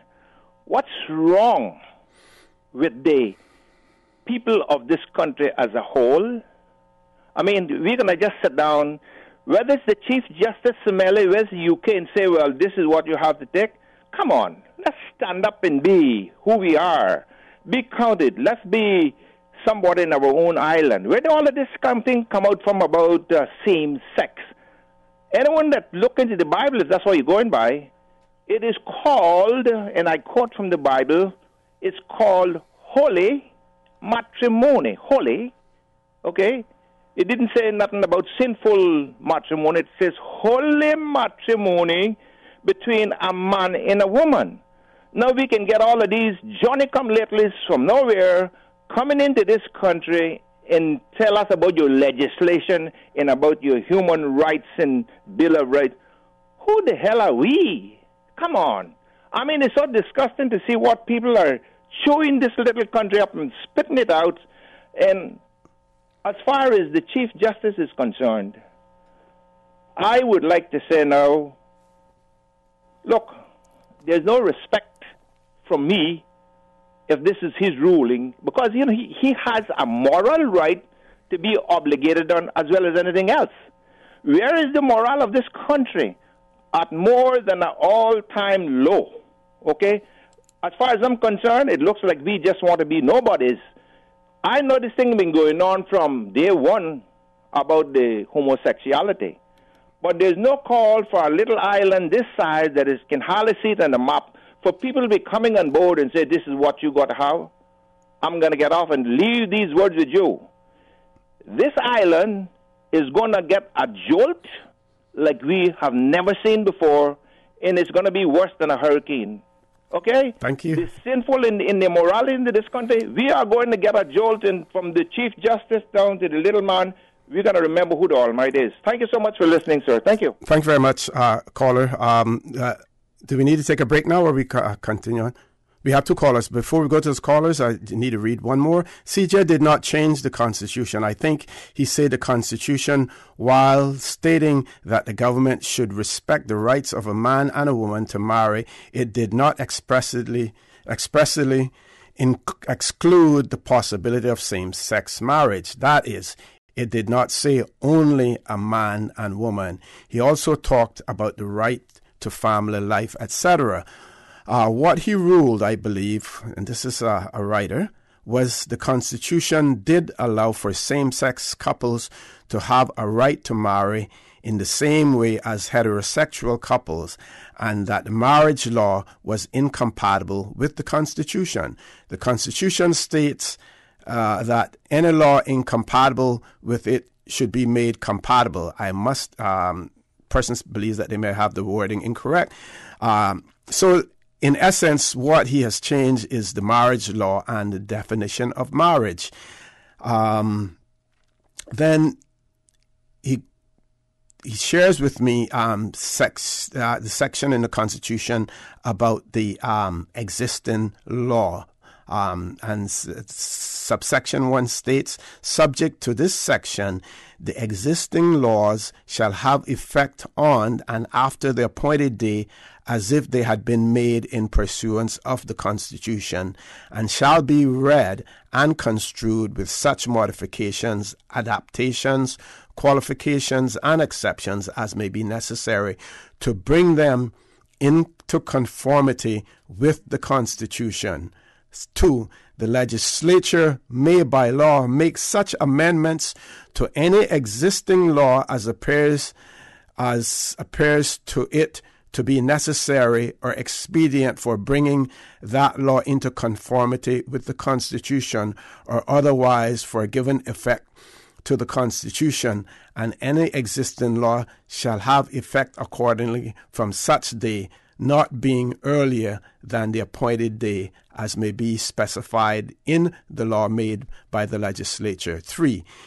In this section, existing laws means laws and instruments other than acts of Parliament of the United Kingdom and instruments made under them, having effect as part of the law of the Cayman Islands immediately before the appointed day. So, the question is, again, and we need to look at it, and Many of us are not lawyers. Many of us have not even stayed at a Holiday Inn. But it is extremely important for us to understand the ruling itself before we go and become critical of it. And for those of us who don't have the legal training to know and to understand, we need the lawyers to do that for us. So here's another job, for you out there. Maybe we should have some public meetings in relation to this, explain exactly what has occurred, what the remedies are, as well. But I believe in order for us to do that, we have to understand and read the Chief Justice's full judgment and his rationale for doing what he has done. Let's go to the phone lines. Caller, good morning. Welcome to For the Record. Yeah, me again. No, not a problem. I gotta say, right? What was I may be ignorant to the laws after hearing you read the last thing, but what the Chief Justice has done, in my opinion, is you come to work for me, OC, and me and you, there's a contract, yeah? Mm-hmm. And halfway through your term of work with me, you say, well, something, I'm not really comfortable with the contract, so I can change it. How are you going to change something that is not, the legislators is the ones who make the laws, and it's ascended to by the governor, right? So how is he going to come and change a law that he never made? I mean, Good question. He cannot. I can't see it where this man can come in and override our Constitution. Our Constitution is the highest law of the land, and he have just called. I mean, listen, man. I believe what he has done, whether or not he has overridden the Constitution, or whether or not what he has done is amended the marriage law, right, to make the marriage law compatible with the Constitution. And again, it still begs the question: can he do that? That is the thing. And I mean, I would have thought that by now, I would have been breaking down media houses if I was the premier of this country to make statements, and then to know our premier is a learned man, and there's nothing being said. Absolutely nothing being said. I mean, I heard about Adam and Eve, not Adam and Steve. Mm-hmm. They're not such thing as Adam and Steve. It's Adam and Eve, and came up. Hello, caller, you still there? We lost that caller. We lost that caller, Miss Susan. We have another caller on hold. Caller, you still there? Mr. Connor. Yes, sir. You were just reading the section that deals with continuing laws past the adoption of the existing Constitution. Mm-hmm. Now, what I was going to say before we ran out of time was that if we follow the logic that he's using, if he is amending the Constitution to bring it into conformity, the marriage law to bring it into conformity with the Constitution, why would he use wording that completely opposes the wording in the Constitution by saying that marriage means the two persons, I can't remember the exact wording, that is spouses, that they're spouses, right? Mm-hmm. And therefore allowing same-sex. Do you think that there's any doubt about why that provision was put in there? Any doubt whatsoever? No, I don't think so. Do you believe... As a matter of fact, I think Professor Jowl basically that there was something where he indicated that what was done there was deliberately done for a reason. Yeah. That's right. And so what if anything, what the Chief Justice did was took something that is in conformity with the Constitution and turned it into something that is not in conformity with the Constitution. Now, you had a previous caller that was justifying the other side of the argument. The problem that is that the only actions that the Chief Justice can take, or that anyone can take when dealing with legislation, is to bring it into conformity with the Constitution. Okay? Mm-hmm. So the idea that somehow he could, amend the law, that's nonsense. He can claim to have the authority. You can't stop anyone from claiming anything. Right now, I have $10 billion in my account. That'll make it true. Uh-huh. Okay? You can claim anything. But the Chief Justice does not have the power. You see, what CG said was that the court interprets the law, mm-hmm. okay, and enforces the law. But notice those two words: interpretation and enforcement is not a legislative function.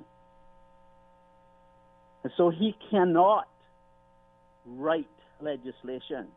He can't amend legislation. If you go to the 1995 interpretation law, it will tell you, can't remember the section, that the same authority that made a law, a regulation, a form, has to be the same body to amend it. It's inappropriate. It's insulting to our intelligence to even think about trying it. It's nonsense. It is the most basic mistake that an amateur in law could make. Uh-huh. It's unacceptable. It's wrong. And no, the law is still in force. It's not changed. Nobody can go out and act on what the judge has said. Well, that's going to be, I think that's going to be, caller, that's going to be the next bone of contention. Well, listen. Because when that couple now present themselves to a marriage officer, go and seek a marriage license, that is where the next challenge is going to come. No. Well, they can. Anybody can bring a challenge. I can sue you because I don't like you. Mm-hmm. Right? But will I succeed? No. Look, the Constitution is clear, right? The court can declare that it is incompatible. But the Constitution is also clear mm-hmm. that it is the legislature. You know the difference between the legislature. But caller, at the end of the day, this all is going to have to be decided by a court of law again. This is all going to have. We could sit and discuss it, and we could argue it all day. At the end of the day, where we are now, we have a decision that has been made by the Grand Court, by the Chief Justice, right? That decision, until challenged, the Chief Justice didn't keep it in abeyance for a year or whatever to give the government an opportunity. He has said it is law. That is the decision. That is the ruling that we have now. And until that is changed, we can talk as much as we want, but it goes nowhere. Well, I'm going to make a prediction for you. Very quickly, please. If the government has the will to take this all the way, if necessary, mm-hmm. the outcome will be that the government will be successful. Perhaps what might be required is civil partnerships, but marriage is absolutely not a right under the European Human Rights Convention. That's still the position of the Call it taking long. You're taking long. So, I'm just saying to you, I think that's what the outcome would be. Okay, thank you very much, caller, for that. We have 2 more calls, 3 calls, And those 3 calls is going to be the last calls for the morning. Do we want to take the break first, Miss Susan? We're going to take a break, and then 3 callers that are queued up there. After the break, you're going to have about 12 minutes for me to accommodate 3 callers as well. Please stay tuned for the record. We'll be back shortly. At Seaboard Marine, customers often ask us questions about their shipments. Hi, I'm thinking of buying a car from the States. Which port do you ship out of? Hi, we ship out of Miami, Houston, and Brooklyn. Just let us know your port of choice and we can provide you with a quotation and answer any questions you may have on ensuring and protecting your vehicle during its journey. Shipping shore to shore, Seaboard. Since 1993, Rotary Central has worked diligently each year to provide quality bus shelters to our community. A traveling convenience to our school children, the elderly, young people going to work, guest workers, and visitors using the public bus. We, Rotary Central, help you, our advertisers, make it happen. Your marketing dollar travels a far way, positioning your message, your product, your services, your presence in over 83 bus shelters. Every dollar you spend, every advert you place helps to build another bus shelter, providing modest comfort for Cayman travelers. Reserve space now on the only billboard medium in the Cayman Islands. Email rotaryshelters@gmail.com. rotaryshelters@gmail.com. The Bus Shelters, a partner in community convenience. Another inspiration program by Rotary Central Cayman Islands. For the record, with Orrett Connor. Initiating system. For information that matter. For the record, with Orrett Connor. Continues right now on Radio Cayman. Good morning and welcome back to For the Record. We have 3 callers and we have one on WhatsApp as well. We're going to take the WhatsApp first and then the other callers. Go right ahead, Ms. Susan. Mr. Connor, I am wondering, and I'm thinking after listening to everybody have their say this morning, and knocking at doors of Justice Smelly, shouldn't we be pointing some fingers at those in our legislative assembly? Because after listening to everything, it seems to me like the final call is them. And of course, I am not hearing anything from anyone. When this happened, each constituency member should have called a meeting in their constituency saying something. So what does this mean? Does this mean that they don't know what to say or they agree with everything? No, people, listen, this time wrong, I think that you need to call on your members of assembly and ask them what they are doing about this. What have they done? Why have they allowed such a thing to come down upon this country? And nobody, not a peep out of any of them. No. Something doesn't seem right. Thank you very much, caller, for that. That caller has her ears to the ground and her suspicions. We shall see. The legislature will be beginning on the 3rd. Let's see what is said there as well. Let's take these 3 callers. I'm going to ask you to divide that 12 minutes that you have between yourselves. First caller, good morning. Welcome to For the Record. Good morning. Good morning. How are you? Morning, Mr. Connor. I'll try to be as brief as possible. I've listened to your entire show, heard all the comments, and based on what I read about this ruling, my comments are not based on what the nature of this case is about. What is very troubling to me is that it was always my understanding that our Constitution is the highest law of the land. Now, based on the ruling, it seems to me that the message being sent here and the precedence that has been set here is that our Constitution is worthless. It's condescending to we, the majority who vote, because I do realize that based on the nature of this case, there are those who support it. The other very troubling thing in this matter is that we do not know where our 19 elected members are on this. And if you wanted to start rumors, you could easily say some of them have supported it. I am not saying that, but we don't know if that's the case or not. My problem with it is, where does any of us stand on any cases that go forward if we cannot rely ultimately on what the Constitution says and the law says to support, or whichever way it goes, in whatever order? How can we now trust the system and trust in a judgment that comes from a case if the Constitution cannot be relied on? Thank you very much, caller, for that. Let's go to the next caller. Caller, good morning. Welcome to For the Record. Hey, good morning, O.C. How are you? I'm fine. Good morning. Happy Monday. Thanks. Yeah, Same to you. Well, that's what I got for my birthday present on Friday. My birthday was Friday, so that was last night. Belated happy anyway, birthday to you. Thank you.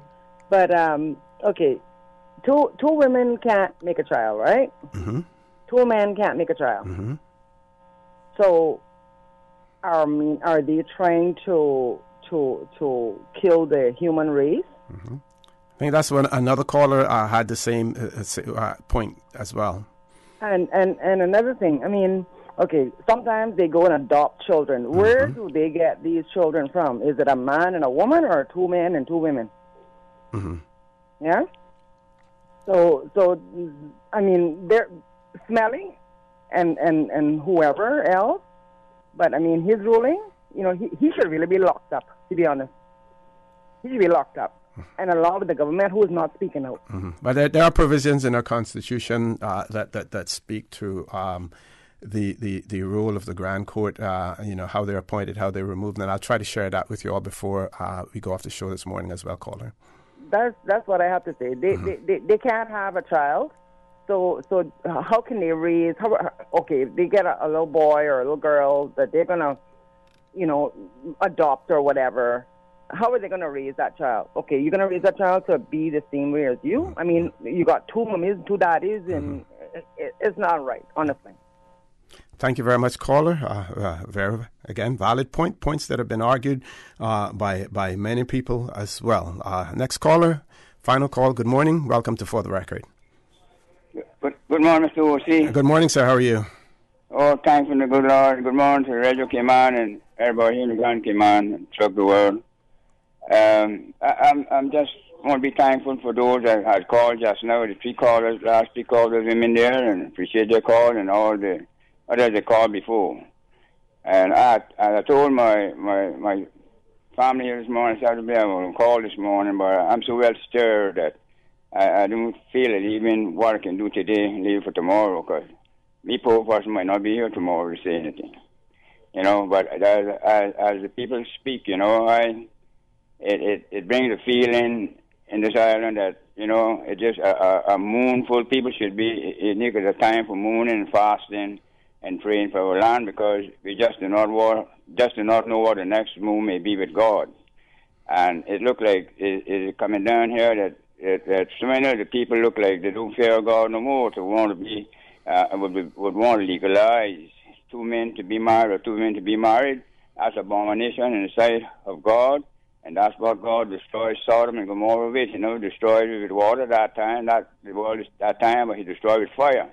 So we had to be mindful of hell's fire. And, those that taking sides with those people, they're just as bad as those that is doing it, because the old saying is the receiver just as bad as the thief.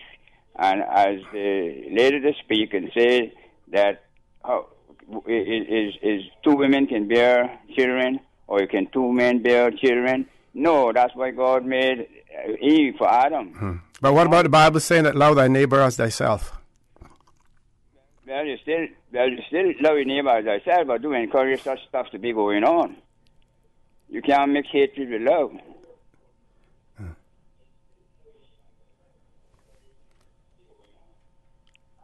And I would like for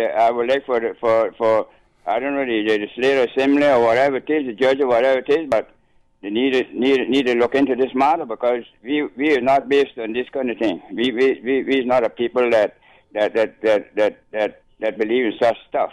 We believe in marriage must be by man and a woman, and this kind of thing should be stopped, and not making some other people come in here and just pass down their kind of laws on us. Okay. Thank you very much. Thank you, Mr. Connor, and hope you have a good day. You too, sir, bless. as well. Okay, let's go to our Constitution. I think I have a few minutes left. The judicator, the Grand Court, judicature, the Grand Court, Constitution and jurisdiction of the Grand Court.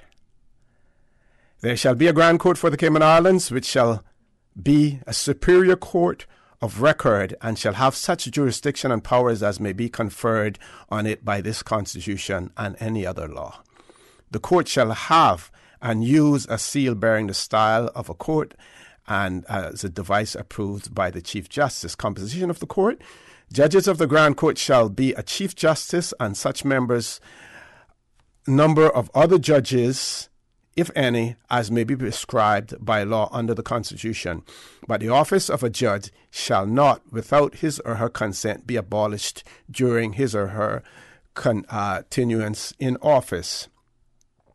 Judges of the Grand Court shall be persons holding such qualifications for appointment as a judge of the Grand Court as may be prescribed by law enacted by the legislature, but a person who has been appointed as a judge of the Grand Court may continue in office notwithstanding any subsequent variation in qualifications so prescribed. All of the judges of the Grand Court, including the Chief Justice, shall be appointed by the governor by instruments under the public seal in accordance with Section 106 of the Constitution. It shall be lawful for a person qualified for appointment as a judge of the Grand Court to be so appointed, regardless of his or her age, for such term as may be specified in the instruments of appointment. And Section 96 shall have effect in relation to any person so appointed as if he or she would attain the retirement age applicable to the office of the day, on the day on which the specific term expires. And then it talks about emoluments and stuff like that. Let's go to tenure, because many persons are calling for the Chief Justice to be removed. Or some people, I shouldn't say many, some people.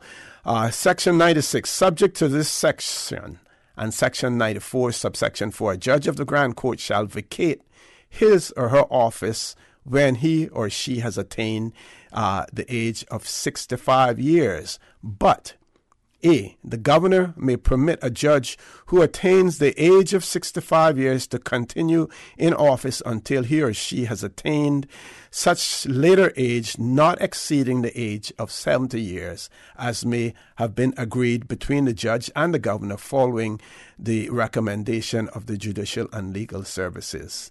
Some of you may remember there was a governor here by the name of Stuart Jack, and there was, I think, actually some legal proceedings in relation to this whole issue of retirement age of judges. A judge who has attained the age at which he or she would otherwise vacate office under this subsection may continue in office for such period as may be necessary to enable him or her to deliver judgment or to do any other thing in relation to any proceedings commenced before him or her before he or she attained that age.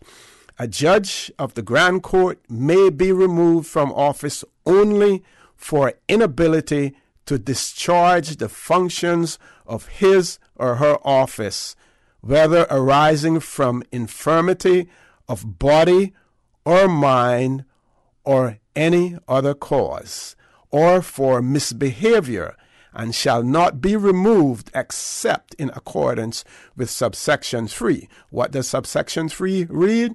A judge of the Grand Court shall be removed from office by the governor by instrument under the public seal if the question of the removal of that judge from office has, at the request of the governor, made in pursuance of subsection 4 by referring being referred by Her Majesty to the Judicial Committee of Her Majesty's Privy Council under Section 4 of the Judicial Committees Act 1833, or any other enactment enabling Her Majesty in that behalf. And the Judicial Committee has advised Her Majesty that the judge ought to be removed from office for inability as aforesaid or misbehavior. So it has to go to the Judicial and Legal Judicial Committee of the Privy Council.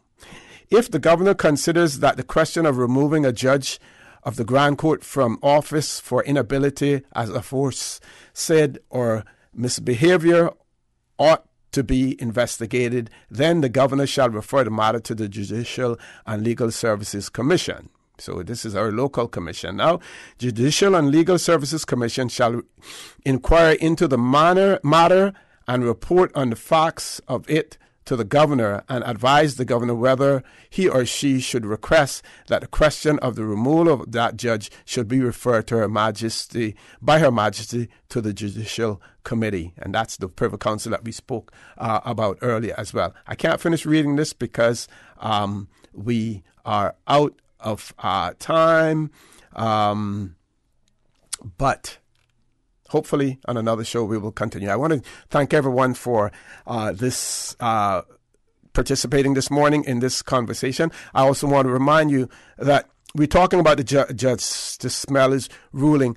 Bear in mind that there were lawyers in that courthouse as well, arguing on behalf of the petitioners and arguing on behalf of the respondents. So it wasn't just a decision being made by the Chief Justice. It was a decision being made after hearing all of the legal arguments on both sides. So again, while the decision was solely left to the Chief Justice, there was an obligation on both the legal representatives of the petitioners as well as the legal representative of the respondent, which is the government of the Cayman Islands, to make their case and to make it convincingly to the Chief Justice as well. Folks, I want to thank you for allowing Radio Cayman and by extension For the Record into your homes, into your vehicles as you traverse the busy roads of the Cayman Islands. I also want to remind you that we are brothers and our sisters keepers. There's always someone out there who's less fortunate than we are, and I ask you to extend a helping hand to them. If you can't do that, then I suggest you donate to a worthy charity, because we always want to consider those who need, not necessarily those who want or those who crave. I say to you, have a great day. Continue to support your radio station, Radio Cayman.